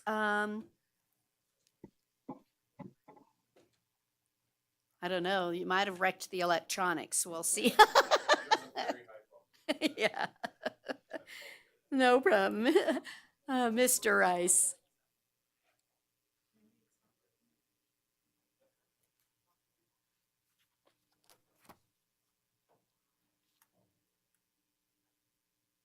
Oh, ye have little faith. We're good. Ta-da, practiced. Okay. All right, well, thank you, Board. Randall Rice, City Engineer for the record. I also have Angie Huffley, Principal Engineer for NCE, who is our consultant on the project, helping with the design. This is, I believe, the first time we've come to you with the kind of progress with this. I know some of you on this board have been in other meetings. Some of you showed up for our open houses and things like that, so I really do appreciate you all being involved in the process thus far. As you know, this is a very challenging project. There are a lot of areas that we're still working on, so please know that everything here that's shown is not completed yet. That's still a work in progress, and we do appreciate and respect all the input we received from you today, and we'll certainly factor that into our decision-making process. So some of this it might be a repeat for those of you who've been through this through RTC and others. So I'll try to breeze through these quickly, but if you do have any questions, feel free to stop us. Otherwise, we'll breeze through the presentation and feel free to save questions for the end. So the limits of this project, North Carson Street to the west, the I-580 interchange roughly, it's actually Russell Way to the east. The purpose of the project, the corridor is busy, it's congested. We have speeding, we've had accidents through the corridor. It's really not safe for multimodal access, right? Bicycles, pedestrians, a lot of complaints to this area, people trying to get to Mills Park, walking through the corridor. So the intent of this project is to upgrade the infrastructure, but also to take care of some of those concerns that we've been hearing over and over again. Some of the project goals, we're going to look at lane width configurations through the corridor. Are the widths appropriate? Do they support the speeds of the corridor? How can we get pedestrians safely through the corridor, whether they choose to go by vehicle, by bicycle, or just on their own 2 feet, or other mobility as needed if they have disabilities. Of course, for those that do have disabilities, we're looking to improve connectivity, so sidewalks that are missing or in disrepair, accessible ramps that are not currently meeting code. We look to make all those improvements, so bring them up to code so they're easier to access. We want to support land use plan, and that's part of the Complete Streets process as well, to make sure that we're inviting to businesses and have an economic benefit to the corridor. We want to increase multimodal travel. We're going to accomplish that through, again, bike lanes and multi-use paths. And we want to also look at today's environment and what growth we can expect through the corridor from now and into the future. And of course, there's also utility and drainage infrastructure proposed, as well as water quality features that we'll talk about in a bit that are also proposed as part of this process, as well as street rehabilitation and reconstruction in certain areas. So what have we done so far as community outreach? We've had a number of meetings beginning in February, and actually earlier than that, in the winter, we did door-to-door knocking on some of the businesses. I believe we talked to over 85 businesses. We've had 3 open houses on February 1st, 3rd, and the 8th to have any open feedback through residents, and we had a number of great discussions from people saying, both things on both sides, want it faster, some want it slower, right? So everyone has their own desires, and we're trying to balance those comments out. And then on May 3rd, we had a design alternatives open house where we discussed what the project team had been looking at and what the preferred alternative was moving forward, which was then subsequently adopted by the RTC at a later meeting. So what are some of the things that we've heard thus far? Trees and landscaping, surprisingly, was actually very high and number 1 for a lot of people. They wanted to have more shade, more places to stop along the corridor.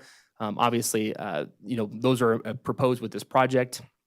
But again, we've heard other comments from the opposite side of, line of sight distance and making sure pedestrians can be seen from, street crossings and also from intersections and things like that, which we're very aware of and understand. We've been asked for separated bike and pedestrian, so we're looking at that with the multi-use path, wider sidewalks, sidewalk connectivity, lid, traffic calming, right? So you can read through this list here, but again, a lot of balls to juggle with this commitment here, but that's part of the job, right? So with that, I'll turn it over to Angie. She's going to talk a little bit more about the preferred alternative and what that means. Thanks, Randy. For the record, Angie Heffley with NCE. I'm going to talk through the preferred alternative starting on the left side of the screen. This is the west end of the project, and our direction of travel is traveling east towards I-580. Between Carson and Stewart Street, we're going to be adding dedicated bike lanes in each direction, sidewalk on both sides of the street with a wider sidewalk on the south side, separated by a fairly large landscape buffer. Between Stewart and Roop Street, we also have bike lanes in each direction. We're going to be maintaining existing landscaping on the north and south sides of the road. We also will be having signal modifications, and you can see proposed potential bus stop locations. This is for the Jump Around Carson Transit Service, which will be expanding its service on East William Street. Next. From Roop to Salomon, we have buffered bike lanes in each direction, which means the bikes will be separated by traffic by a 3-foot buffer zone. Sidewalk connectivity on the north side of the road, as well as existing landscaping to remain. We also have a number of areas where we have the opportunity to provide additional landscaping. The multi-use path on this south side will remain, and we will also be adding electric vehicle car chargers at Mills Park. Salomon to Gold Dust West is a lot more of the same with the buffered bike lanes separated by traffic. We also have wide sidewalks as well as larger landscape areas. As you know, it gets much wider as you get closer to I-580. Preliminary design, we have developed the 30% design and progressing our 60% design, including utility undergrounding. We'll be getting rid of the overhead utilities between Carson Street and Salomon Road. We've designed sidewalk and pedestrian ramps as well as roadway striping. The project will include pedestrian and street lighting, traffic signal modifications to improve timing and traffic flow, landscaping, and then also low-impact development. This is the North Stewart Street intersection. This is the existing condition. This is as it is proposed right now. And this is the improvements that we will be making to the intersection. We're going to be adding bike lanes, both east and west, removing one eastbound lane, adding landscape and wider sidewalks.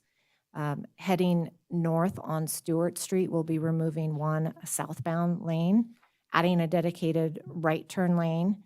We will also be adding medians with landscaping. We're not proposing trees within the medians, just some grasses and shrubs.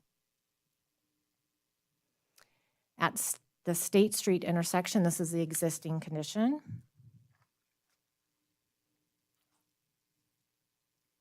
This is proposed. For left turns off of State Street, the traffic report did recommend removing the southbound left turn movement. We've evaluated a phased approach to delay restricting this movement, but at this time we are recommending restricting the movement due to safety concerns at this intersection. We'll be adding buffered bike lanes in both east and west directions, adding medians with landscaping. On the south side of the road, you'll see we'll be expanding and improving the landscaping, as well as potentially adding a bus stop. We're going to have a new pedestrian crossing with a pedestrian refuge, so the pedestrians have a safe spot to land in the middle. It's very wide right there, and then restricting the left turns at State Street. And something I wanted to bring up briefly, this configuration is still preliminary, right? I know there's a lot of really strong feelings about this, right? And certainly we're taking those into account. A lot of people have asked, well, can we put the crosswalk on the other side of the intersection? And no, we cannot, because that would essentially go right through the turn pocket that would be queuing up to turn northbound onto State, right? So that doesn't make a lot of sense to us. We also have the bus stop and other features there that we don't want to have interactions with. We've also looked at moving the crosswalk further down to the west. We feel like that's not the appropriate place for it either, because people are going to be coming down from that neighborhood. We just constructed or we're working on constructing a number of apartments. We have a lot of residential coming down State Street. And so to us, it doesn't make a lot of sense to move the pedestrian traffic further down the corridor and then push them back into basically a dead zone of the park, right? We're looking at the master plan. We've had a number of comments about adding a fence there to prohibit people from crossing illicitly through that corridor. And so that would just be kind of exacerbating that problem by pushing more of the pedestrians further down into the dead zone of the park, where then they'd have to cross into a fenced off area and then come back around to either side, right? So we're trying to compromise and find a good balance of what that, how that works. And again, part of restricting the left-hand movement is to avoid interactions with vehicular traffic and pedestrians crossing, right? Even though we'll have highly signalized intersection here, right? There's a lot of things to juggle. We also have to account for the proximity of this intersection to the Salomon intersection, right? We have a lot of traffic coming westbound, right? In addition to the fatality we've had at State Street, we also have had a number of rear-end accidents, a ton of rear-end accidents from people turning right to go to go westbound. And so they're getting rear-ended from people that are coming westbound at high speeds into that transition zone, right? So these are all safety improvements that we're looking at and evaluating. And again, this may or may not be the final configuration. This is just kind of us adapting at the 30% level, but we will look at other ways to do this. And if there is a better way, we will certainly, approach that in question. And I would just like to say that most of what you said there with the accidents, the high traffic, all of that, that's exactly why you don't want a crosswalk right there. You move that crosswalk down closer to the office buildings, those folks can use it. The folks coming out of that neighborhood are going to Mills Park for what? To exercise, to enjoy the park. So what? They walk 500 feet to Solomon, they cross the street, they walk 500 feet back. They got more exercise than they bargained for. You're setting up a dangerous situation there. I've read a lot about traffic control, and it's not recommended to have two intersections within 600 feet of one another. This is 500 feet. That crosswalk's, even though you have the landing in the middle, and I know the circumstances of the pedestrian fatality there, you're setting it up for, more traffic issues when, you know as well as I do, when 1,200 kids come out of that high school and jam up Solomon, they're gonna migrate down to this and try to use it. Uncontrolled by the traffic lights. This is the wrong place for that crosswalk. And again, we're still evaluating that, right? And we appreciate the concern.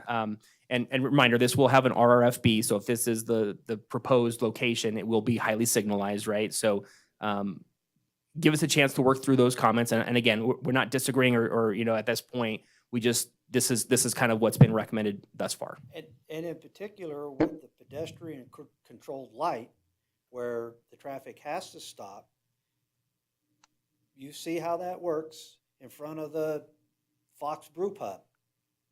One person after another strings out across that street because they won't get together.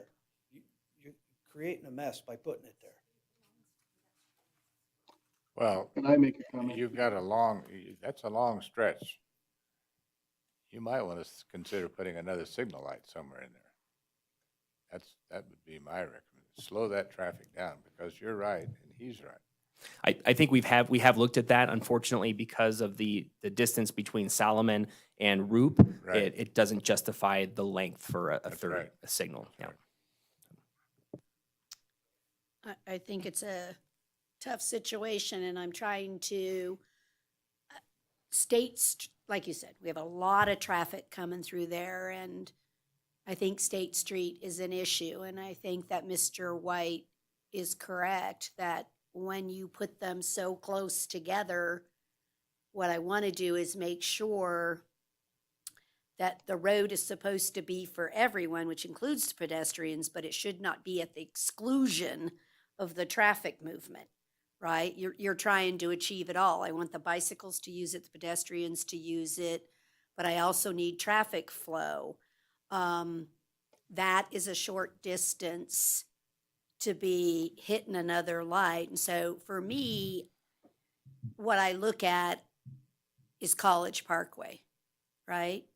Too many lights, too many crosswalks, you cannot travel down that road anymore. You know, and it should have been our wrap road to really move the traffic. And it's not. You're stop, and yes, the guy pushes the button to go across, but that really messes up all the lights. And so I know it's a challenge, and I'm not sure what the right solution is. I know at the one point, you know, I really wanted it as a overpass because I wanted to take the pedestrians off the road. I know to me, that's the most advantageous, is to remove the conflict. But I guess that's really super cost prohibitive. And then the other comment that came during RTC, if I remember, is some of them might not use it anyway. And then what do you also do for those that are challenged to be able to get up the stairwell to go across? So I don't know that there's a magical solution here. And then one of the other discussions we had at RTC is I want to make sure that while I'm fixing this road to be more user-friendly, that I didn't transfer problems to another road. So I asked you to look at Roop Street because you're now going to make the trucks come down State Street, make a right onto Roop, and we just put or a left they could make. But we just put little medians in those. And so are those trucks going to be able to make that turning radius? And so it's a challenge, and I recognize that all of this is a challenge, but I don't want to transfer problems either and great, now all the roads are difficult to traverse. Yep. No, and appreciate that comment. I think you've hit the nail right on the head of what we have to deal with every day, right? And it is a challenge. With sometimes there are pros and cons that come with each decision that we make and we recommend. And so definitely appreciate where you're at there. I did want to address it since you brought it up, the conversation on Long Street. So we have looked at that. We've looked at a number of different turning movements for larger vehicles that we expect to be utilizing that corridor, and they can traverse the chicane, which is that median that you're discussing, to head on to basically a right-hand turn to head eastbound on Long. And we looked at the number of turns that would be coming off of William Street onto State, and we expect those numbers to be sufficiently low enough to handle that traffic. So we've looked at that. Good We've enough. also we've also accounted for the traffic, essentially from a conservative perspective, to be put onto Solomon. And that's what helps get the level of service to be acceptable for all of the intersections in that area. So the modeling does account for that traffic moving through and being pushed onto Solomon. So while it may not be Onto Long. onto Long and to Solomon, yeah, to go around, yep. Right. So while it may not be, ideal in every scenario, that one meets all of our policy decisions to make the level of service be met. And so those are kind of the sacrifices we kind of deal with. So, yeah. Madam Mayor, Yes, Supervisor Giomi. thank you. Randy and team, I would just like to echo the concerns. I think if you put that slide back up,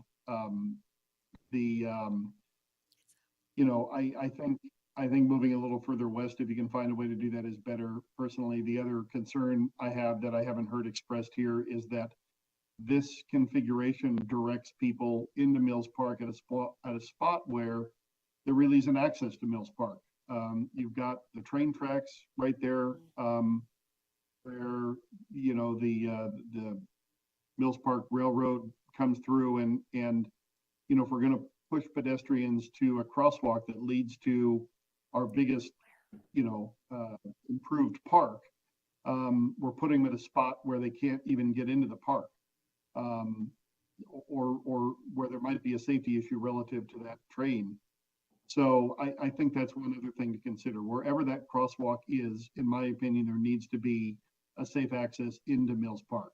Whether you decide it ends up being there or further west, I think it's silly to have a crosswalk that enters into our largest improved park without a way to get into the park at that crosswalk. So that's one more bit of complication to add to your already difficult task. Understood. No, excellent comment. Thank you. Well, and I think it's a perfect timing because we're working on the master plan for Mills Park. So when do we have a timing issue so that we can align that master plan with where the proper entrance is going to be? I think that Supervisor Giomi, it's a great point. Yeah, that's So, and that's my point. I mean, that's why I brought it up now, because we're right in the middle of doing Mills Park, and we really ought to be coordinating this effort so that we're not at odds when we finally do get to building this. And the plan is going to be done way before the road gets done. I mean, the Mills Park plan will be updated before this road starts construction, but I just, challenge you, Randy, again, to work with Parks and make sure that there's some cohesiveness there and we're not at odds with each other. Yeah, and that point's not lost on us. We actually received the master plan this morning as we were talking. So we did request those, and again, so since we're at the 30%, we have no problem looking at that, coordinating with Parks, because again, there may be a better solution. We just don't know what that is at this point. So as we progress towards 60%, we hope to have a solution that everyone can kind of get, behind, or if not, at least understand where we're at that point. So Well, and as this evolved, the thought that came to my mind, I mentioned earlier, they could just walk down to Solomon 500 feet back. Well, if you move this crosswalk 300 feet to the west, they walk 300 feet and they're in the park.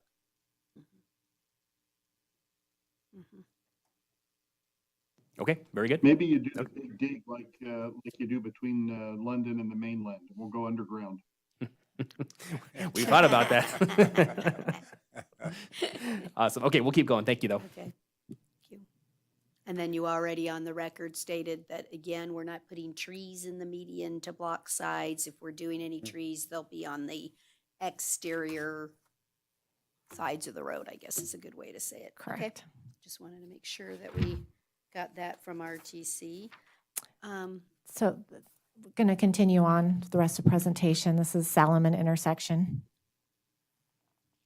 This is the nemesis. It really is. It really is. Here's the proposed improvements. Starting on the right-hand side, we're going to be removing the right turn pocket, turning north onto Salomon. We'll be adjusting the curb lines, which allows us to shorten the pedestrian crossings to make it safer. We'll be adding buffered bike lanes in east and west direction. Going eastbound, we'll be removing the left turn lane, one of the left turn lanes.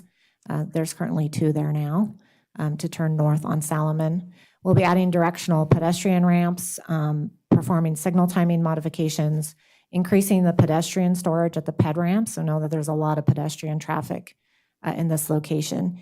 And going westbound to turn south on Salomon, we'll be actually increasing that left turn storage. We've added some additional information here on the next slide that shows the turning movements. Here we go. Wait for it. So just wanted to bring a little context to the turning movements and some of the changes that we're making at the intersection. This is a zoomed out view, which shows the businesses in the area and shows the left turns turning off of William Street onto North Salomon Street. You can see how high those numbers are in the morning, the midday, in the evening, and in the future in 2050, 1,045 left turns at the peak hour. And then as you're going eastbound, you can see there's a much smaller amount of left turns occurring in that movement, which is why we have the opportunity to remove one of those left turn lanes. For landscape design, we have prepared a conceptual landscape master plan for review and approval by the city staff. And what we've developed is really 3 different zones, starting on the west end, and then we have a transitional zone, and then we have an east end, because as you know, the corridor transforms quite significantly as you go from west to east. On the west end, what we're proposing is the landscape design match the downtown zone that you see on Carson Street. We're going to propose concrete seat walls and sidewalk that matches Carson Street. As you get to the middle of the corridor, starting at Roop Street, we have what we're calling the transitional landscape zone. This will include columnar street trees, grasses, river rocks, landscape boulders, and then we have a few opportunities for some seat walls. And then as you get to the east end, it's called the native landscape zone, which really represents more what NDOT proposes, with grasses and river rock and some informal shrub plantings to make that transition. Low impact development, this is something we'll be incorporating into the project as well, where we will be taking the drainage and infiltrating it to treat the storm drain runoff. We have a number of areas where we'll be proposing something similar to this, where you have the curb inlets, the water comes in and goes into an area of rock and shrubs and infiltrates down into the ground. And I'll turn it back over to Randy. Okay, so if you haven't seen this slide before, our total projected funding, around $23 million for the project. About $9.3 million of that's coming from our RAISE grant. About $2 million is coming from a federal earmark. $400,000 from redevelopment fund, about $6 million from our infrastructure tax, and then of course, about $5 million from our underground utilities. So next steps, what are we going to be working on? 60% design is already in progress. City staff has provided comments back on 30%, and so the consultant's working towards incorporating those comments. And again, with all the comments we've heard today, and we'll continue to hear with our outreach opportunities, we'll continue to factor those into our design. We expect to have that done sometime around December of 2022. Final design is expected sometime around summer of 2023, and we're looking to get started probably in the early spring of 2024 for construction. What do we have coming up for outreach opportunities? We are going to do a design update public meeting for individuals. So that's probably going to happen here in the near future, probably somewhere between December and March timeframe. And again, that's to help individuals understand, what design changes will be happening to the corridor, if there's lane restrictions or movement restrictions, how that may impact the business, and incorporate any comments we receive from those business owners and community members and understand those impacts.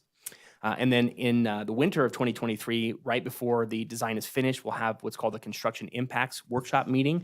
And that is intended to help people understand what construction looks like during that time and how it might impact their customers, people reaching their businesses, or what features we will include with construction to make sure they continue to maintain access, like steel plates and things like that. So when concrete is curing, we'll typically provide steel plates. When the driveway approaches or aprons are dug out, that could be problematic, right? Because there's 6, 8, 12 inches of separation between the street grade and their driveway or their property. And so we look for ways to mitigate that. And sometimes they are challenging, especially with certain types of vehicles. So those conversations happen before the project, really gets busy into construction, so we can help mitigate those beforehand.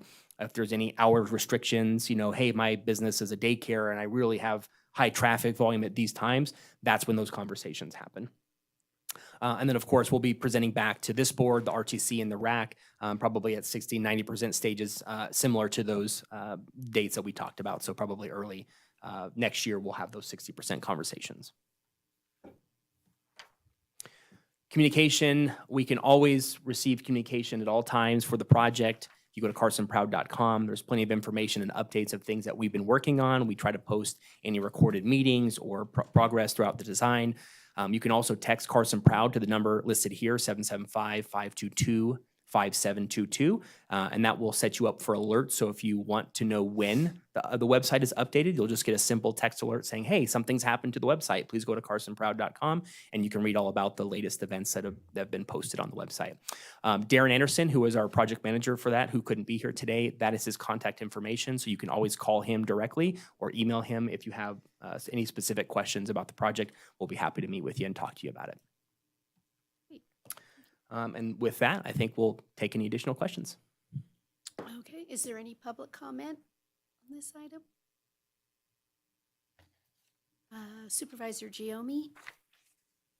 Yeah, just one more comment, Randy, when we were talking before about the right-of-way and acquisition and potential for leasebacks, you said at one point you were going to come back to us and talk about that. So I'm hoping at the 60% mark, we can have a little information on that, if there's right-of-way or acquisition impacts, what those might be, how that looks, and just information going both ways if we're going to be doing, easements or anything back to the property owners. Certainly, no problem there. I think right now, just to give you a rough idea, I believe we have something around 40 temporary and permanent construction easements. Most of those are very unimpactful, right? They're like 1 and 2 foot wide to make sure we have construction access to put in formwork for sidewalks, right? So very uninvasive. We do have, I think, one other larger acquisition where we're removing the eastbound lane between Carson and Stewart. So we can certainly talk about that and what that looks like. We did just put out an RFQ for a right-of-way consultant to help us with those acquisitions. The federal process is very stringent on how that process works, the uniform guidelines that we have to follow, and that's all kind of overseen by the LPA and FHWA processes. So there'll be a lot of back and forth on that, and some of those features will probably be the critical path for this project to getting those completed. So we'll probably have the design done well before some of those, some of the NEPA, the SHPO, the historic resources, the architectural right-of-way. Those things are really becoming critical path because of the time and duration and effort it takes to complete those processes. So. Okay, so it may not happen by the next presentation, but it will happen at some point, is what you're saying. I think we can get you a rough idea. Yeah, I don't know if they'll be finalized, and I don't know if we'll have agreements in place and things like that, but we'll at least be able to present something to you visually so you'll understand what those impacts look like. Thank you. Supervisor Schutte?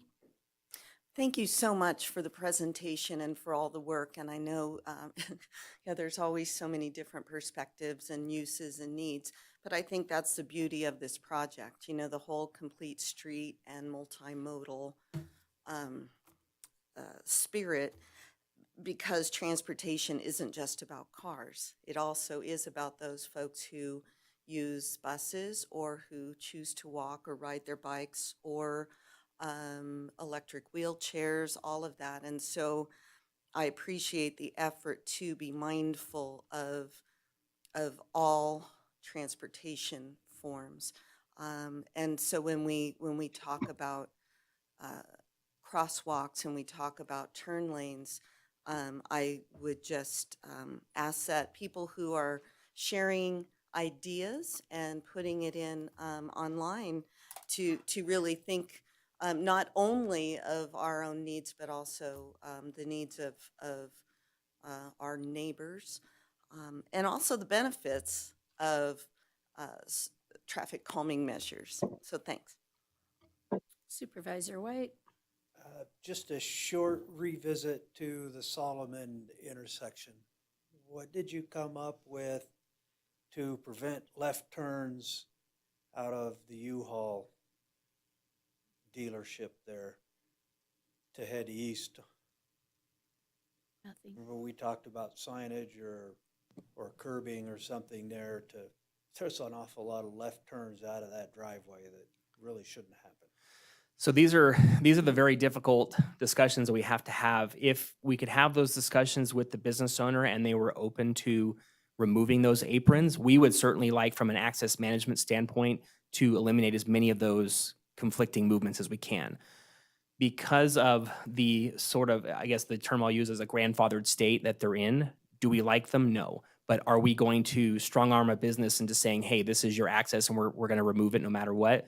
Those conversations are very difficult. And typically our stance has been that we try to put in as many of those accesses back as we can that make sense to us, but certainly don't disagree with your sentiment that we also don't prefer having these close interactions and these points of ingress and egress right next to an intersection. So that goes back to the access management plan. As many as we can get away with and get buy-in from some of these community members, we do. And back to Supervisor Schuette's point, you know, this is, I guess, directed to the general public. If you do have the ability and you can make your operations work around, you know, less points of access to the corridor, that's certainly something we'd be interested in negotiating and working with through. So I'm not advocating removing the driveway, just eliminating left turn out of it. Oh, I see. Yes, understood. That's something we can look at as well. Yep. Thank you. Okay. What's the pleasure of the board? I can make a motion. Supervisor White? I move to approve the 30% design as presented and authorize staff to advance the project to the 60% design stage, noting the concerns mentioned today. Second. I have a motion and a second. All those in favor, please say aye. Aye. Aye. Any opposed? No. The motion carried unanimously. Thank you. Thank you. All again for the hard work. Okay, we're now on to, do we need how about we take a recess? We'll come back in just 5 minutes? 5 minutes so that we can let everybody get set up. So we're in recess.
I'm going to bring the Board of Supervisors back to order.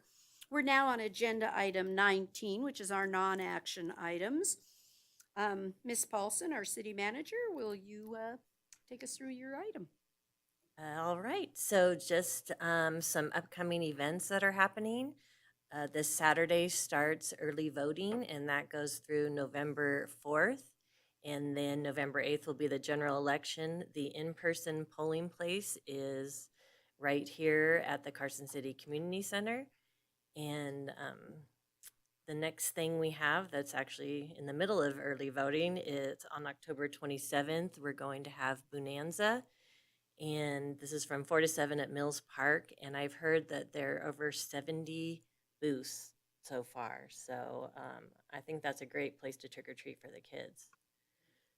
And then Nevada Day Parade is on October 29th, starting at 10 a.m. And trick or treat is Monday for the regular trick or treat. 31st, Just want to yes. throw that out there. Everybody's been asking. Because it's not interfering with the Nevada Day Parade this year. I think that comes around like every 5 years or so. So community development still remains strong. Permit valuation through September is 133 million. There's 94 million in residential, 25 million in new commercial, 12 million for commercial remodel and miscellaneous, and 2 million for public. So we're getting really close to that high in 2019 of 144 million.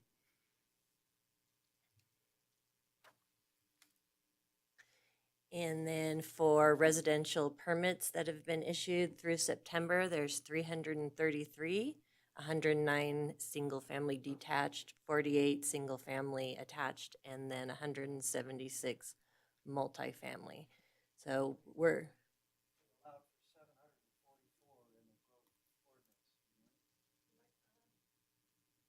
somewhere around there, 600, 700, 670. right in that range. Okay. Yeah. So we're nowhere near really making the 3% that was approved. Right. Right, and we're higher than the previous 3 years, but not close to what 2018 was. Mm-hmm. I believe 2018 was when those Carson Hills apartments Carson Hills came in. online, That's the time we and that hit was it. about Mhm. 300 and something units. So. 370, 370. Yeah. As far as internal finance committee activity from August 31st through October 12th, just from general fund contingency, we did approve irrigation, renovation, and repairs to the Fifth Street medians on the east side of town, and that was $10,510. And then there was no other requests for break fix from the Capital Projects Fund or extraordinary maintenance. And then just some upcoming agenda items, the truck routes ordinance. The Public Works will also be bringing a proposed ordinance prohibiting scooter and bike share. There'll be the ordinance for the issuance of bonds for the project we were just talking about, the William Street Corridor Project. The tentative subdivision map for Anderson Ranch West will be coming to the board, and also the tentative subdivision map and the zoning map amendment for what's called the Ash Canyon project that's up in that same area. What is that? Is that the 15 acres the foundation owns? No, this is off of Ormsby, right next to the current Anderson Ranch development that's happening. Oh. Just to the south, I believe. Oh, okay. Two different projects. Two different projects. This is 41 single-family residential lots. And that's all I had for city manager update. Anybody have any questions? Anything there? Okay. And do we have anybody needing to share any comments? Public on anything? I'll just do a big shout out. October's certainly a beautiful month in Carson City. I think we've had some wonderful activities. Somehow we let the DA's office beat us at the canine only by one lap. So not bad, but they might have had a few more ringers than we did. But you know what? I thought that it was collectively just adding all of the laps. I mean, really, I thought Had more everybody. people. Well, right, and everybody by walking, you just add up all the laps. So to that, I apologize because I Apologies really are thought I. necessary at all. It was in good fun, but drats. But I need to train. I'm sorry. Well, I understood, which we didn't know in advance when we put the challenge out, as I found out that day, the DA's office is participating in a half marathon at Lake Tahoe. So they've all been training at lunch, which they kind of kept to themselves. So, they were looking at their watches and timing. I thought, uh-oh, we're in trouble. But great Well, I would fun. just like to add, Mayor, can I just add that Yes. I too am training for a marathon, and I'm driving now up to 11 miles in one stint. So I'm getting there. Yeah, thank you. And hope I to just, reach 12 miles in the No, car Stacy, soon. just. but what a wonderful event that the K9 Challenge was. We got second place in one of the events with our K9 dog. It was really well attended by several communities because obviously there were K9 departments from around our area that participated, but really a wonderful event. The Lone Mountain Cemetery cleanup. We've just, I don't know, October is a beautiful time to live in Carson City, and just want to give a thank you to all the community that came out for everything. Yeah, the OHV opening. The OHV opening, the disc pumpkin golf. disc golf, Right, so- pumpkin patch thing at the Seelerger School. And then the harvest train. Yeah, it was a busy weekend. Busy. So anyway, just a shout out to the beautiful October. Supervisor Schutte? I just did. Supervisor Jones? Well, we've had some very nice new businesses open this week. Panera Bread. Is your. It's on. It's on. He's not talking to it. Panera Bread, the new dentist shop on Fairview. That's grand opening is Right, Saturday right. at 10 a.m. If you want to come for I'm that. happy to see ribbon. people doing something with the Rickle Mansion. It's been vacant for a long time. so Sarah? We've got a lot of good things going right now. A lot of good things. Supervisor White? Yes, I want to let everybody know that the new 988 suicide and crisis hotline is up and running. It actually went live in July. Been working on some little adjustments in that. It works really well with our MOST team because when these folks that are in crisis call in, that can be routed directly to the MOST team so that once they get it de-escalated on the phone, if it's necessary, there are other assets on the ground directly available to these folks. Most of our deputies will be going through crisis intervention training. That's another pretty exciting situation. Our MOST team really is a model across the country, and that's going to blossom out even further. The 1 October event down in Las Vegas brought attention to some deficits within emergency planning across the state. The Behavioral Health Task Force has been working to modify not only the state response, but the individual local responses. We're very close to having that finished. We are currently making the Carson City modifications to that overall umbrella. One of the things that came out of that was put in place almost immediately is a volunteer vetting program where what happened specifically at 1 October and then with the fires, people would show up and want to volunteer, but they had no background on them, didn't know who they were. With this mental health component that's being included. So we now have serve.nv.org. That's within the Behavioral Health Emergency Department for the state. If you are interested in helping in these emergencies, you go there, you get yourself registered, put in your bio, and you get vetted ahead of time. That way, if no matter where the emergency is in Nevada, you're already set, ready to go as a Can be volunteer activated. when the standard services get overwhelmed. Also out of that, work with modifying this emergency response plan. Health and Human Services has come up with this little business card size resource information. But when you open it up, there's most of the resources within Carson City. This will get modified again a little bit as we finish up on the emergency response plan. So that's kind of what I've been up to lately. Perfect. And riding fast in a vehicle.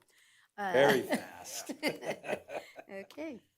Anybody else? I don't see anything else. Okay, then we'll move to final public comment. Is there any? You waited to the end. Thank you. So you guys want signatures on your leadership forms. I just figured that out. Okay. I'm like, I recognize these. Perfect. Perfect. Okay, well, if there's no objections, we're adjourned. Thank you all so much. Bring up forms for signature. Thanks, Stacy. Good luck in the audit.